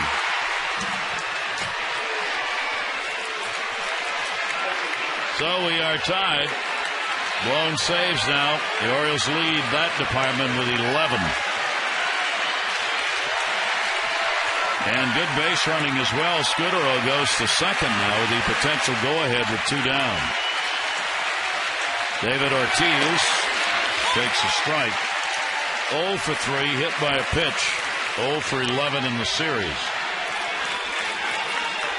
So the Orioles got the lead in the bottom of the 8th, and they lose it in the top of the 9th. Scudero at second base. Pedroia picking up his 28th RBI to tie it. Ortiz will take the pitch outside, 1-1.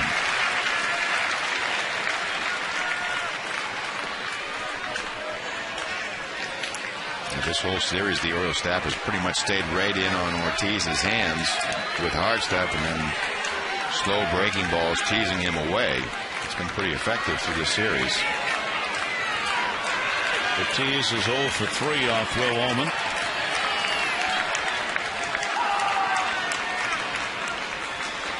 Here's the 1-1 delivery. Just missed. Close pitch. Bowman wanted it, didn't get it. So Juan Samuel, chance to get that first major league win. Gonna have to wait again here. At least till a later inning. 2 ball, 1 strike count.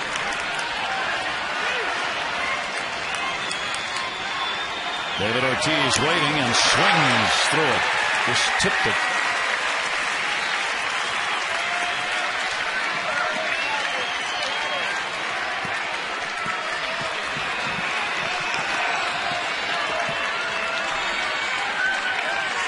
And a chance for a Birkin win. That is gone. Birkin worked an inning in the third with a walk, strikeout rather, and 1 hit. Timeout. Ortiz asked for it.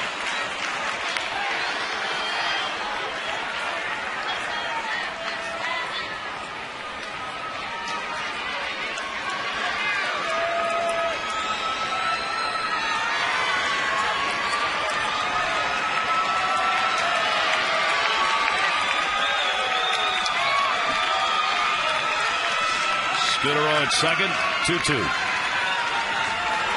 And Ortiz just enough to keep the at-bat alive. Now, familiar pattern. Back and forth.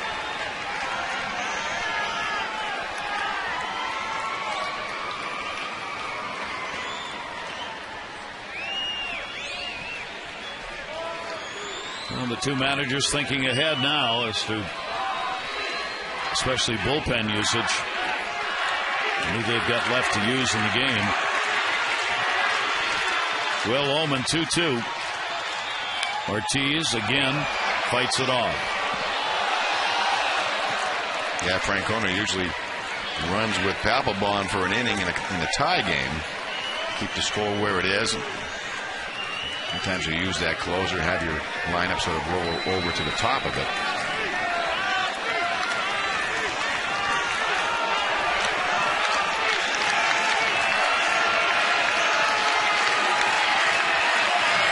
Third time with the 2-2 delivery from Ullman. And he'll step off to get Scudero back.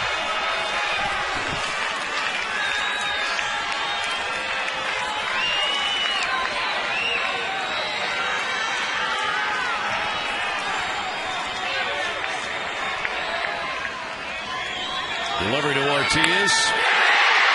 Markakis over and will make the catch. But the Red Sox get a run on 2 hits, leaving 1 on. Bottom of the 9th.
On 23 innings of work, 16 hits. Walks on the high side with the 11, 18 strikeouts along the way. He's been a tough customer and has always been tough on the Orioles. He has some of the lower ERA numbers I think ever accumulated against the Orioles. He has an 0.84 ERA. He's allowed 3 earned runs in 32 innings of work and 32 career games. And that is the lowest ERA of any major leaguer ever with at least 30 innings against the Orioles. Papelbon will get Tejada, Markakis, and Wigginton.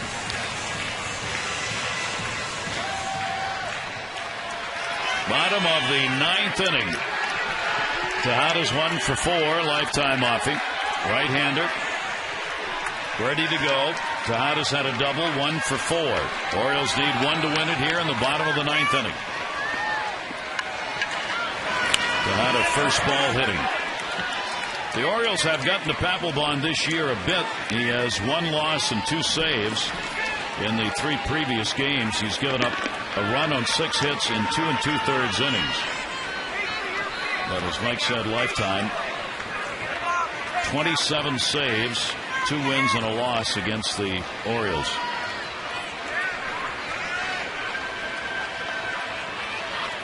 Tejada hitting at .257. The 0-1 delivery. Left field, Hall.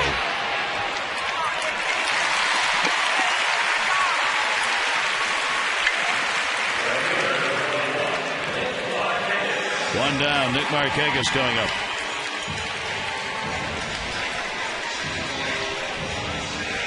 Nick has had an 0 for 2 and 2 walks in the game. 0 for his last 13.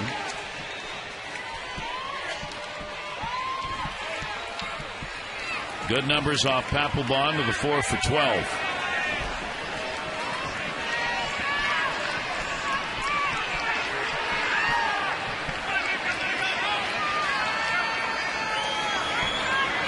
One down, base is empty. Markakis fouls it back. Orioles 3 runs, 8 hits, no errors. They have left 10. The Red Sox 3 runs, 7 hits, 2 errors. They have left 9. 2 errors have not affected either of any of the runs scored by the Orioles. Juan Samuel in his 3rd game as manager, hoping and having to work with Rick Kranitz on just in case for that bullpen. And roster management. Here's the 0-1 delivery by Papelbon. Chin music.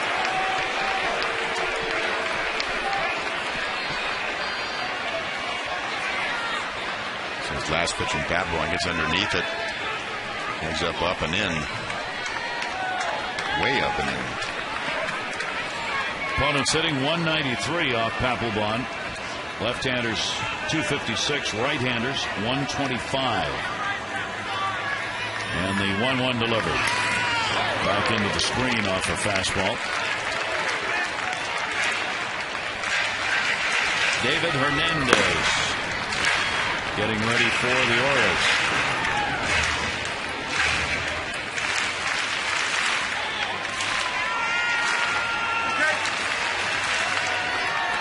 Will Oman giving up a run on a couple of hits in the inning worked in the 9th.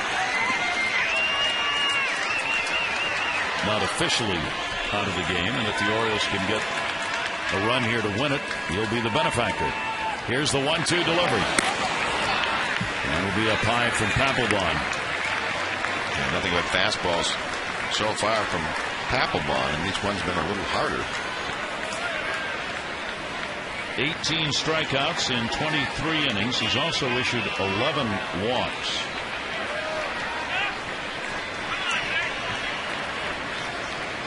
Two ball, 2 strike count. Markakis with 1 down.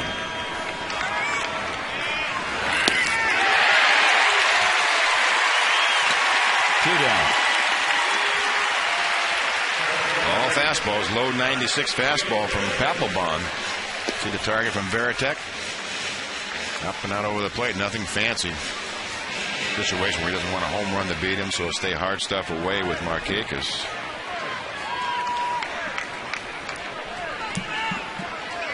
Ty Wigginton an 0 for 4 in the ball game. He is 2 for 5 lifetime off Papelbon. And Wigginton asks for a timeout. Papelbon has that stare in that only Alfred Hitchcock could like. That's not quite the Mad Hungarian, but it's... No. The delivery to Wigginton. He's changed up on it a little bit because he used to have that glove up, and you could just see his eyes when he was getting ready to deliver. But now that he works out of the stretch all the time, he has the glove down, but he still looks from under that cap with those Ravens' eyes staring in.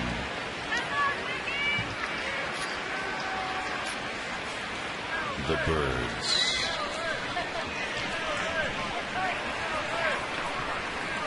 0-1 delivery on the way. Wigginton will foul it off, and a 2-strike count. I guess that's supposed to put some fear into the hitter's mind, right? Yes. The scowl. Ryan Duran had a better idea. Wear Coke glasses and throw your first 3 warm-ups into the screen. I would say it would be a better... That'll keep them loose. If I did that, they would have laughed at me. 2-strike count on Wigginton. Wiggy staring right back at him. Here's the 0-2. And he'll take it up high. Ball and 2 strikes.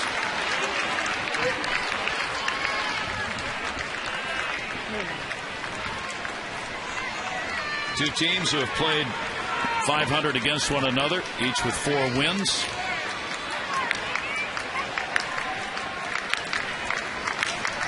Bill Oman, the blown save, still could be a winning pitcher if the Orioles get the run right here to win it. Here's the 1-2 delivery. And Wigginton will keep his at-bat going. Well, these Red Sox have had the Oriole number, even here at Camden Yards over the years. 90 and 52 lifetime, and also the all-time series between these two clubs. Red Sox looking for win number 500. Lifetime record 499 and 412.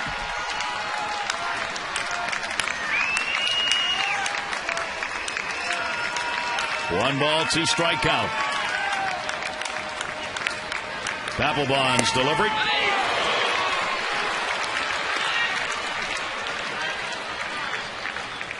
Everybody waiting on the call on that one. And it's 2-2. Ty Wigginton has gone through 41 ABs now since his last home run. He has been the Oriole leader, still tied for 4th in homers in the American League. 2 balls, 2 strikes. Wigginton. Yeah, first 3-2. pitch, first pitch other than a fastball, throws a slider. It was a tough pitch to lay off for Wigginton. Real battle here. Wigginton, his last homer, made 22 against Washington.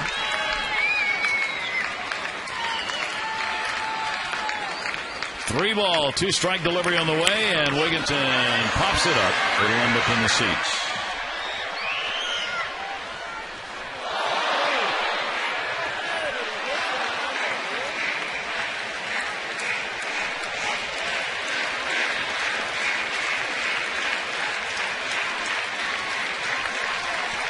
Game has been a battle, and this is a battle. Wigginton and Papelbon. The fastball hitter and a fastball pitcher.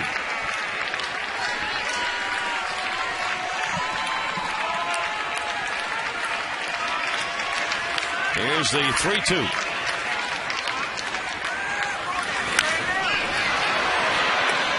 Again coming back, and no play. This is one of those classic counts that you played out in your backyard when you were small, right? 3-2, 2 outs, 9th inning. Game tied. Game tied. Game 7 of the World Series.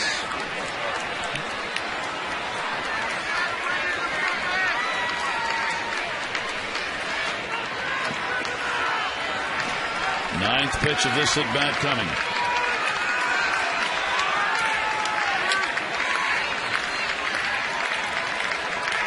Well, we've played long enough. The field's dry again. Have to cut the grass. Here's the 3-2 delivery. And he walked him.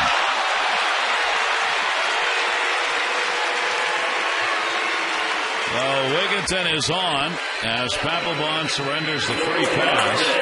Lou Montanez is going to get his first at bat. Came on as a pinch runner for Luke Scott. Stayed in the game in left field. Nice time to get your first bat. Bottom of the ninth, 2 down. Papelbon on the mound. Montanez has not faced the Red Sox closer before.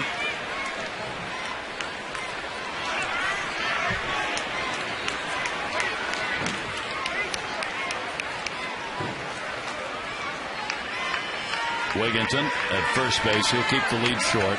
Will be held by Youkilis.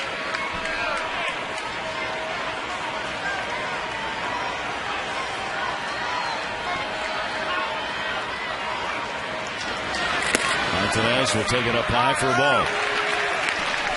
Yeah, making him work. 17 pitches already thrown by Papelbon. That was a terrific at bat by Wigginton.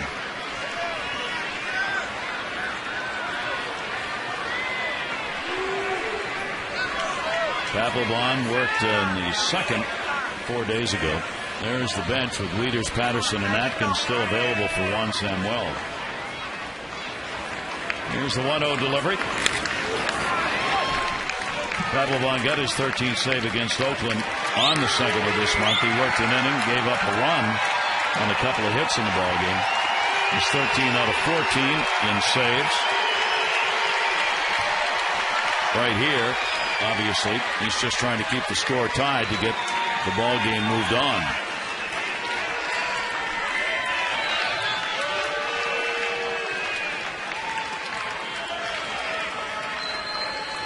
Wigginton off first. Montanez 1-1.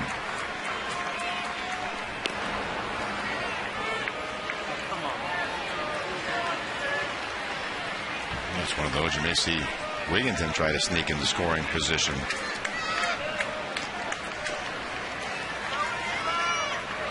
Wigginton 0 for 1 trying to steal a base. But if Papelbon doesn't watch him, he'll take off. Papelbon's keeping an eye. 1-1. Montanez will take it up high. Papelbon really extending this bottom half of the ninth inning there. Not throwing a whole lot of strikes behind the hitters in that 9-pitch at bat by Wigginton.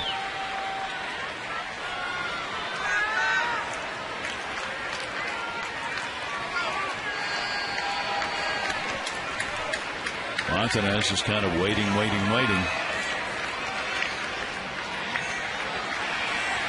2-1.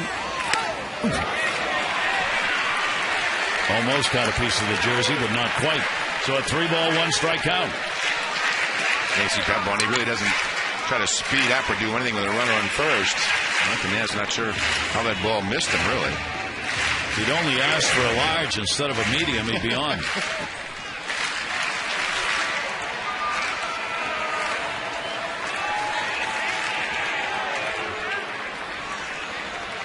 Papelbon made a throw over, but he still retains that high leg kick when he does finally go home, so very, very slow to the plate.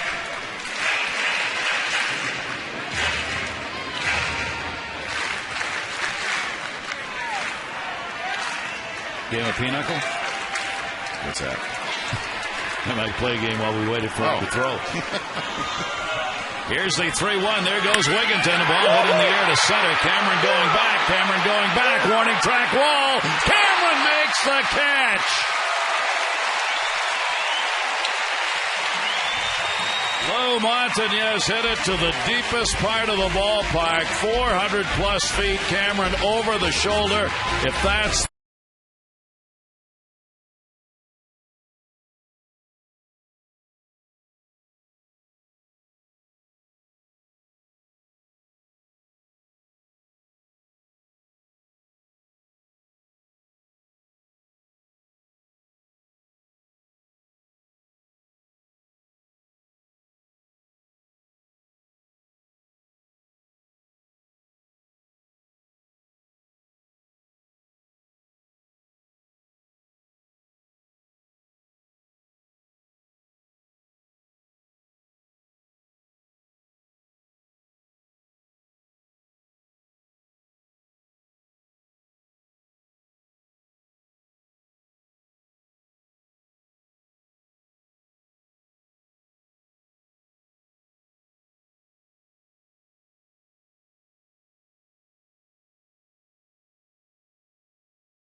Red Sox are 1-6 in extra innings. The Orioles are 4-2.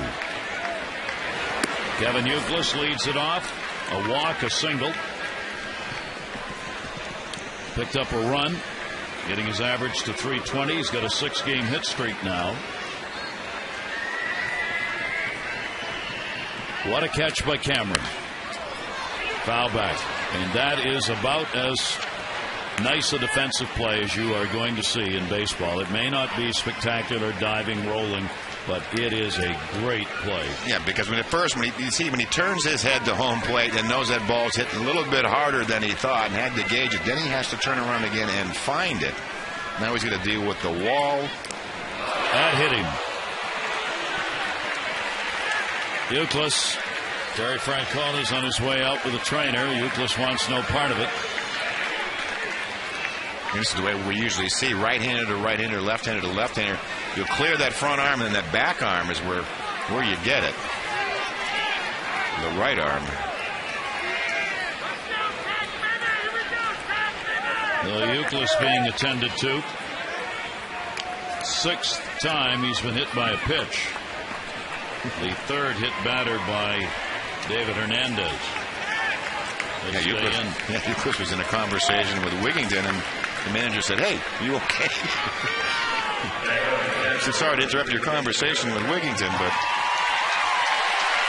can you continue? All right, how do you play this? Varitek will get his first at bat as he came on to do the catching. In at third base is Moore. Varitek does not show bunt, takes strike. Varitek has no sacrifices. Switch hitter, 226 left-handed, 353 right-handed. He does have 4 home runs, though, from the left side, 4 of his 7.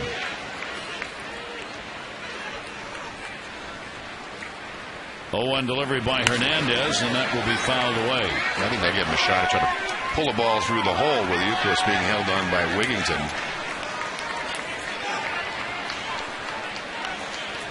0-2 count. And now we're just going to be trying to make contact. I think that was more of a plan for 0-0, not 0-2. Varitek 0 for 2 off David Hernandez. We'll foul that one back. And it stays at 2 strikes. Extra innings. As both these teams scored late, the Orioles got the lead in the 8th inning on an RBI double by Moore that brought home Adam Jones. The Red Sox came back, though, in the 9th inning. Sac fly RBI. Pedroia got Mike Cameron home. That one is in the air to shallow center. Jones. Away. So Mike Cameron's had a real impact in his first game back. Hadn't played because of ab problems. He makes what may be a game-saving catch. He scored the run that tied it up after getting a leadoff single in the 9th inning. Here's Beltre. Beltre's had a single, 1 for 3, and a walk.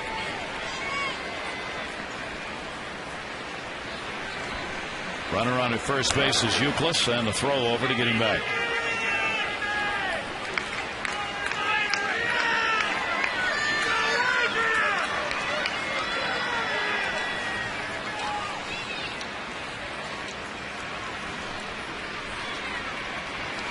He'll take the slider away for a ball.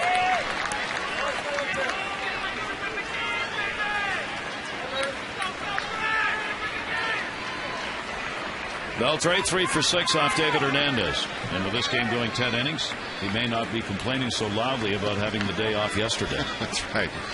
Here's the 1-0 pitch, and it will miss outside. Hernandez falls behind Beltre 2-0.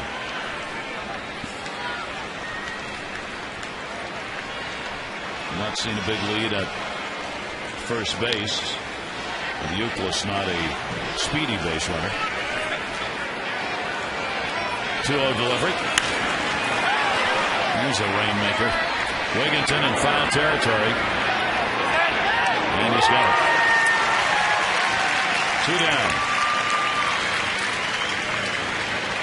So after a leadoff hit batter, Euclid still there with 2 away. Bill Hall due up. J.D. Drew is going to pinch hit.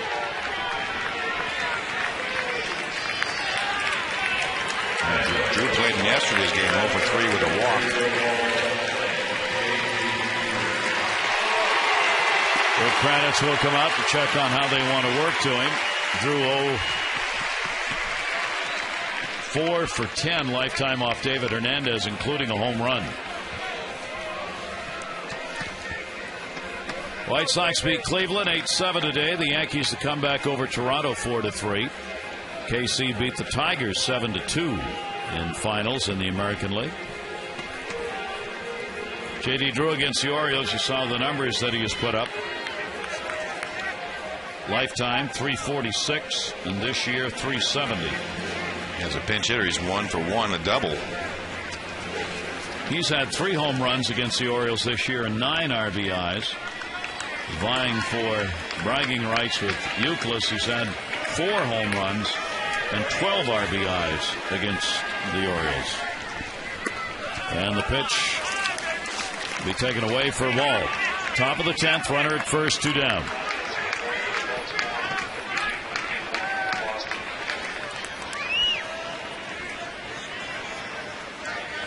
Orioles have the advantage bullpen-wise of the day off tomorrow. 1-0 delivery. A breaking ball that will miss. 2-0 and J.D. Drew. Frank Mata in the bullpen. Drew 51 strikeouts and 24 walks on the year. Here's the 2-0 delivery to him. He will take that one for a strike.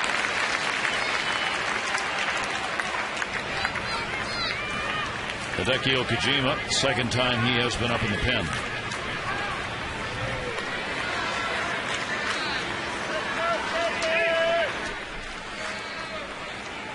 And Hernandez will step off.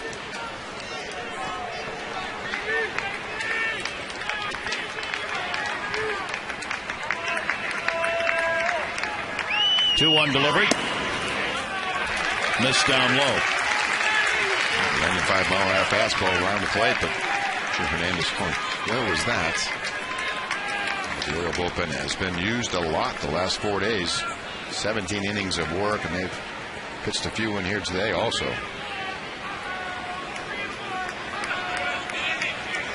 Three ball, 1 strike count. Euclid still at first base and got a strike on the outside corner. Drew trying to turn that into ball 4. Jim Hoy wouldn't hear of it. A backdoor breaking ball. See Tatum sitting on the outside corner. I'm sure he's hearing it from both sides.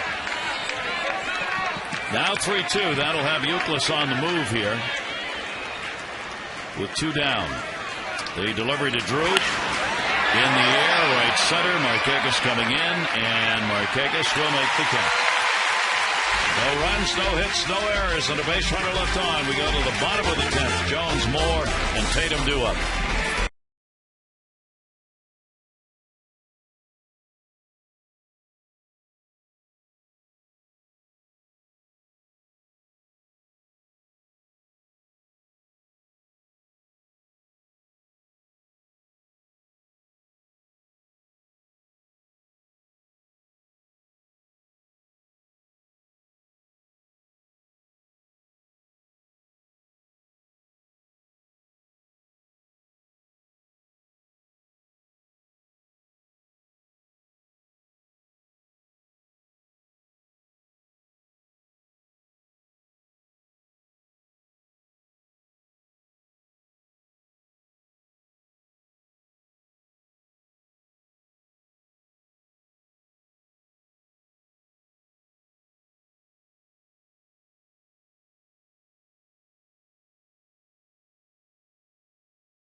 It's always been sort of tough on the Orioles. 17 innings of work, 7 walks, 13 Ks along the way.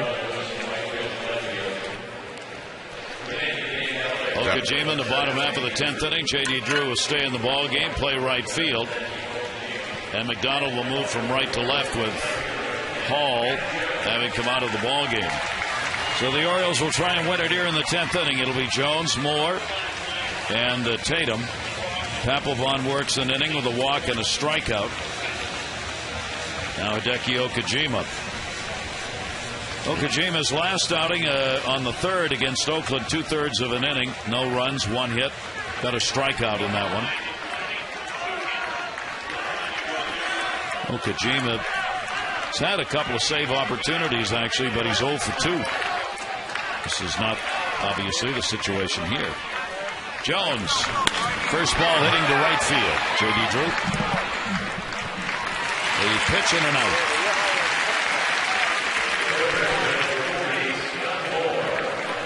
Okajima, one of those unique individuals with a delivery quite like I've never seen. Actually, when he gets ready to release the ball, he can sort of duck and take his head down away from, I guess, his vision to the target. But it's very effective on his changeup. A lot of head action right at the end when he lets it go. Scott Moore. Moore getting his first start at third base in the game with a big RBI double in the 8th inning that put the Orioles on top, but they could not hold it. As Will Oman took the blown save and an RBI sac fly by Pedroia that tied it up. 2 for 4 in the ball game for Moore. Okajima with the 0-1. The Orioles have gotten to Okajima this season. He's appeared in 3 previous games, and the Orioles have scored 3 runs on 5 hits in 2 1/3 innings against him. He's never had a win against the Orioles. He's 0-3 in 28 appearances. 1-1 delivery. 1-2. We stayed here long enough to see tornado warnings be given, thunderstorm warnings be given. A few rain showers passed through, not a lot of rain. Now a very pleasant evening, sunset time. Here's the 1-2 delivery on the way. And just missed with that one. Long day for Jim Hoy, the home plate umpire. He's watched a few pitchers. Along the way, absolutely. He doesn't get to go sit in the dugout between innings. No. 2 ball, 2 strike count. We are in the bottom of the 10th, 3-3 game. Okajima's pitched, towering pop-up, third base side. Veritek says he wants it. He's called off. Beltre's got it, 2 down. That's the way it works. Beltre takes priority over the catcher, calls off Veritek.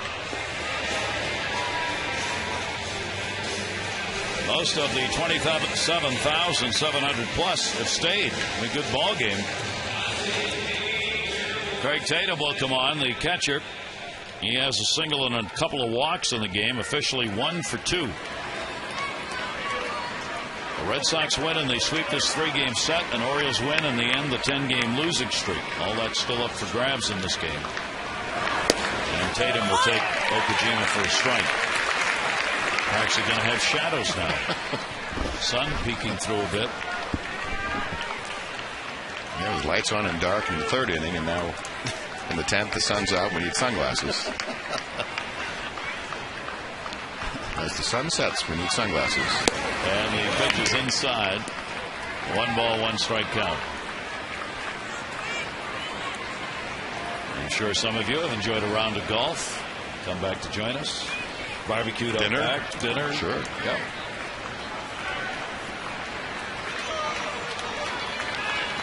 One delivery. Off the end of the bat. McDonald. And Okajima retires the side in order. 1, 2, 3. And we've completed 10 here at Camp.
Orioles action. Game 1 of the 3-game set against the Yankees.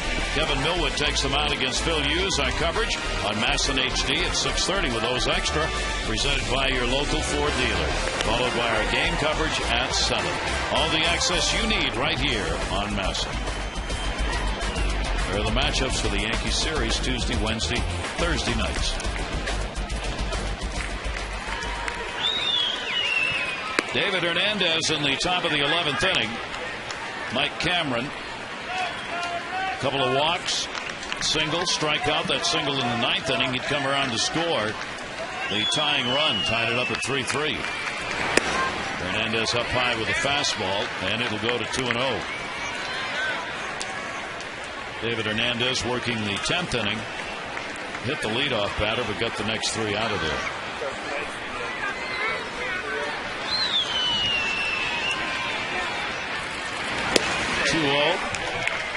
And a 2-ball, 1-strike count. Yeah, that's one of the adjustments David Hernandez is going to need to make when you go into the bullpen to be ready for that first hitter. When you're a starter, you always feel like you have some time to get your feet on the ground. I saw him walk the leadoff man when he came in last night. 2-1 delivery. Off the glove of Tatum and inside. 3-1. Obviously prefer not to live dangerously and have that leadoff man on. So the last pitch target from Tatum is just a simple one, kind of on the outside half of the plate, and ball just overthrown by Hernandez. His ball strike ratio is 10-10, 10 strikes, 10 balls. Chased one. And a 3-2 count. Cameron against Lou Montanez. What could have been a game-winning hit instead turns into a tremendous catch. That was the final out in the bottom of the 9th. 3-2 delivery, and Cameron goes after another, and he's gone. Hernandez gets his first strikeout. I think Cameron figuring he had to throw a strike with me leading off the inning. Chases one up and out over the plate. But does show you what a good fastball David Hernandez does possess. You know what's coming, and sometimes you just can't lay off it. Here's Darnell McDonald. McDonald now playing in left field after starting in right. A couple of sacrifices in the game for him. Officially 0 for 2 with 2 fly ball outs and a 1-strike count. In the 11th, tied at 3.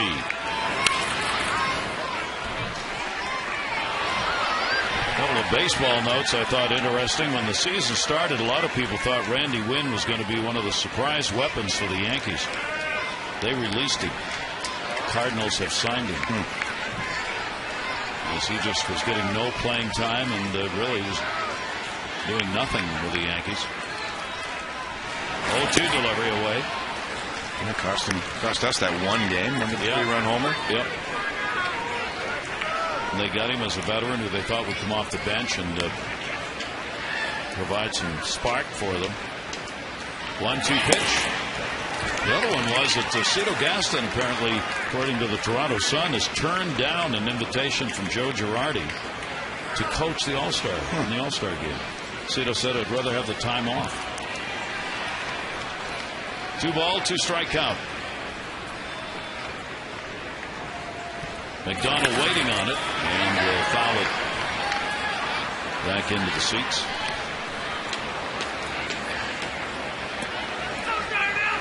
I really don't blame Gaston. Cito's been there before. I was just thinking the same thing. And he's going to have a team that's going to be in a race, and having the time off to think about the second half of the season, probably a pretty good idea. 2-2 to McDonald, and outside, full count, 3-2. All-Star game's going to be in Anaheim. I was just starting to put all those pieces together. How far do I have to go to the All-Star game?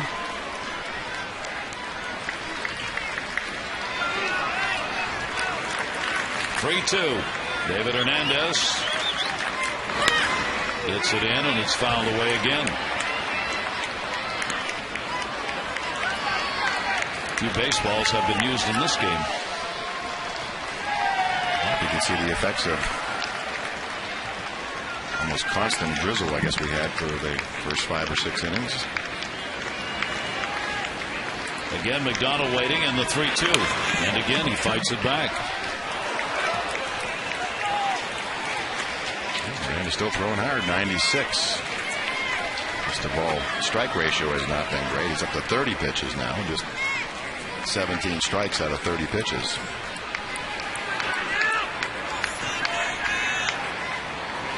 Couple of innings as a reliever is the longest he's worked as a reliever. Here's the 3-2 delivery, grounded to third. Moore dives. Can he make the play? Over and not in time. So McDonald gets an infield single with one away here in the 11th inning. Some more hugging the line. It's a nice play. 360 move. He just didn't get it fully loaded in his throwing arm. It's that 360 underarm throw, just doesn't quite carry fast enough, and McDonald runs well. So a runner on one away, and Marco Scutaro top of the order. Scutaro a single, a walk. Officially 1 for 4. He's hitting at .278. Scutaro with a base hit has continued his hit streak to 5 games. Red Sox get another base runner on. These teams have both had some runners. Orioles have stranded 11. The Red Sox have stranded 10.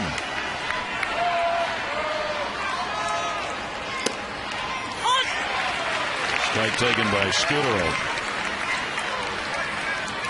Scutaro hitting a little over 300 against the Orioles this season. Couple of home runs and 5 RBIs against the O's. These teams playing in the 9th game of the season, the halfway mark for the matchup in this season series.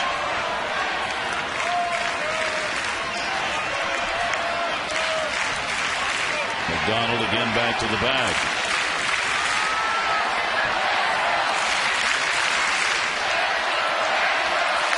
Crowd having their own little competition. And that's going to bounce on a wild pitch.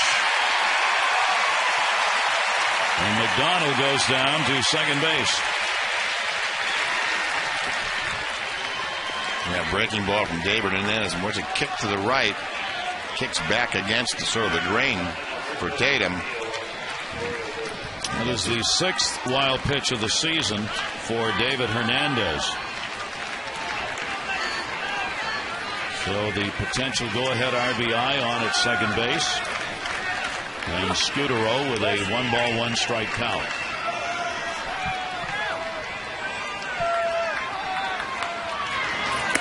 Breaking ball up high, 2-1.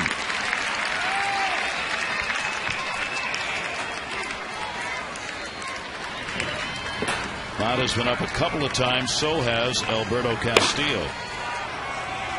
Well, the bullpen certainly has been taxed the last few days. Scutaro 0 for 6 off Hernandez. 2-1 delivery to him. 2-2.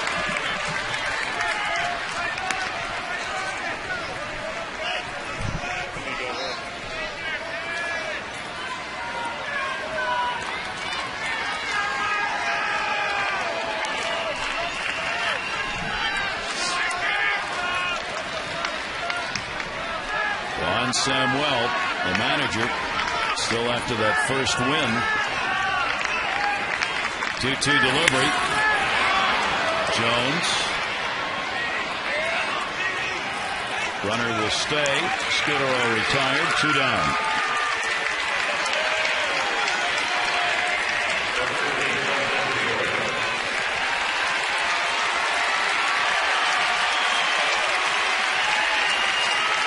Dustin Pedroia. Pedroia delivered when he needed to in the 9th inning as he got the sacrifice fly that would tie the ball game up. He's had 1 hit, a single in the game, a 6-game hit streak for him, and the 1 RBI. 2 down, runner at second base. Pedroia will take it down low for a ball. Pedroia, E2, a .300 average against the Orioles on the year. 4 RBIs, 1 home run.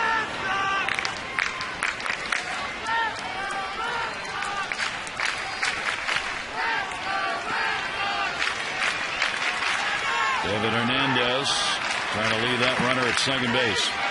1-0 delivery outside. Keeps working hard. Again, Pedroia probably had the biggest bat of the day for the Red Sox today, fighting through that at bat, finally getting the sacrifice fly, and then Cameron's defensive play in the bottom of the ninth. One of the reasons that we're still here. He's 4 for 16, and all the hits were home runs against Hernandez. Yeah, sometimes we get these stats and you're just wondering, is it a mistake?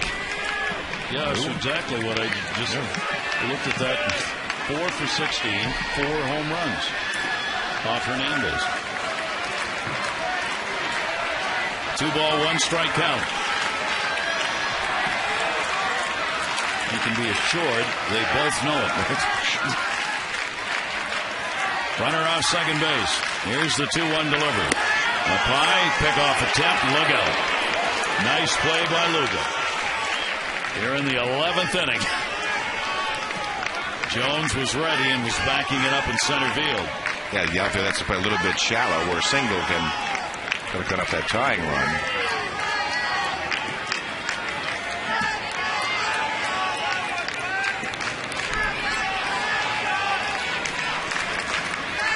Three-ball, 1-strike count. Pedroia to short. Here's Torres. No runs, 1 hit, no errors, and 1 left on. As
in this final game of this 3-game set, each team with 8 hits in the game. Hideki Okajima worked the last inning, retired the side in order. He'll work here as Torres, Lugo, and Tejada will be due up. The only extra inning ball game that the Red Sox have won came against Texas, a 12-inning game. They won it 8-7. That was back on April 21. The Red Sox have lost 6 other extra inning ball games.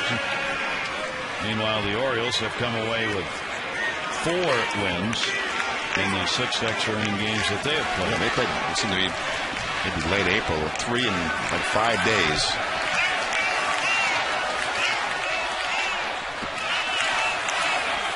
Okajima, the 1-0 delivery as Torres will take it down low. The Orioles lost to Tampa Bay in a 10-inning game 8-6. They beat Boston in a 10-inning game in Boston 7-6. And they beat Boston again 5-4 on the 30th, a 10-inning game. And they beat Boston again in a 10-inning game 3-2. These two teams have gone at it extra inning game wise.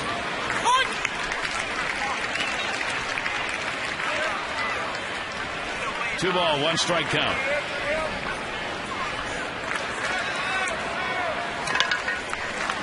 Hideki Okajima working to his Taurus. All the Orioles need is one, so it's get on, move them around. 2-1 delivery is going to be outside.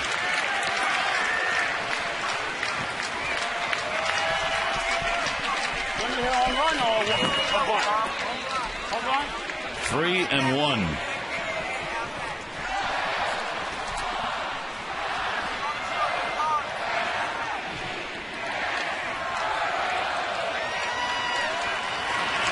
As Taurus is on.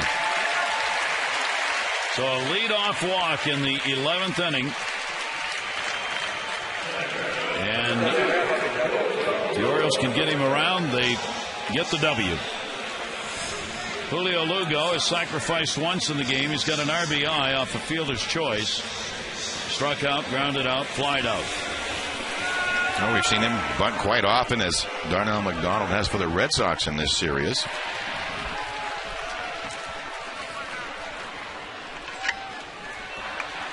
Playing bunt, Beltre has moved in. Youkilis holding the bag. There is the bunt to first. Kevin Youkilis will play it on the tag. Down to second base goes his Taurus.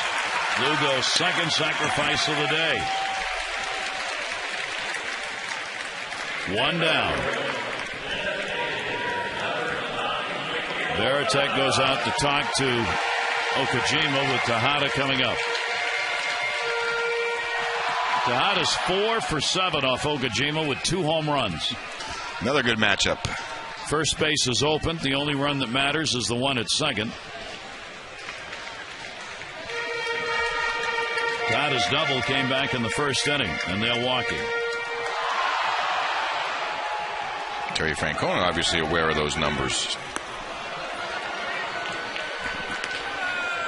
And Nick Markakis will get a shot.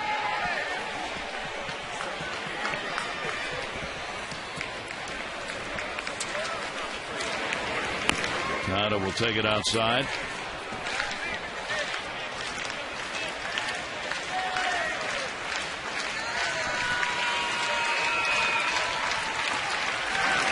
There's ball 3. Tejada will get his second intentional pass of the year. Creates, of course, force outs out there in the base pass.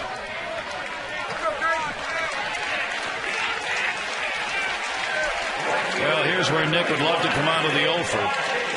He's had an offer his last 14.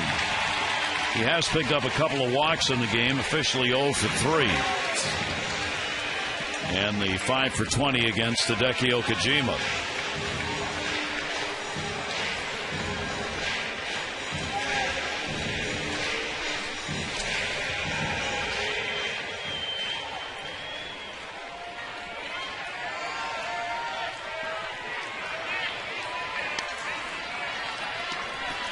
The Orioles are trying to win their 4th extra inning game against the Red Sox this year. 3 for 3 so far. One down. Markakis.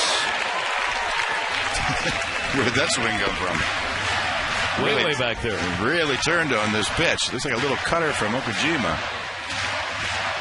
The front side opens. The swing was done. He was looking right at the warehouse. 2 for 11.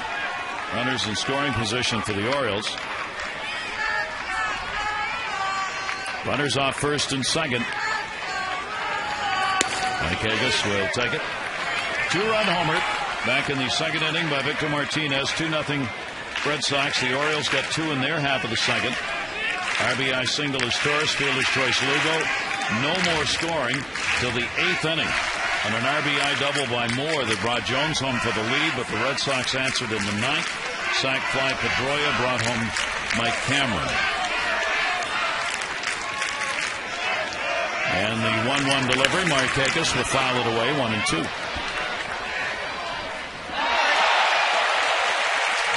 Like Nick was sitting on a fastball first pitch. If I get it, I'll let it fly. And now he's gone back to his usual style of hitting against left-handers.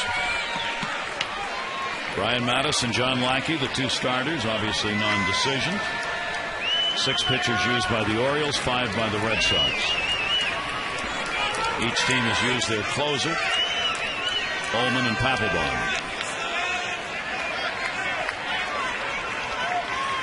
1-2 delivery. Markakis in the air towards center field. It's going to fall in. Making the turn is Torres. Here's the throw to the plate, and the Orioles have won it in the 11th inning. The game-winning RBI by Nick Markakis and a 4-3 final. Juan Samuel gets his first major league win as a manager, and the Orioles end their 10-game losing streak.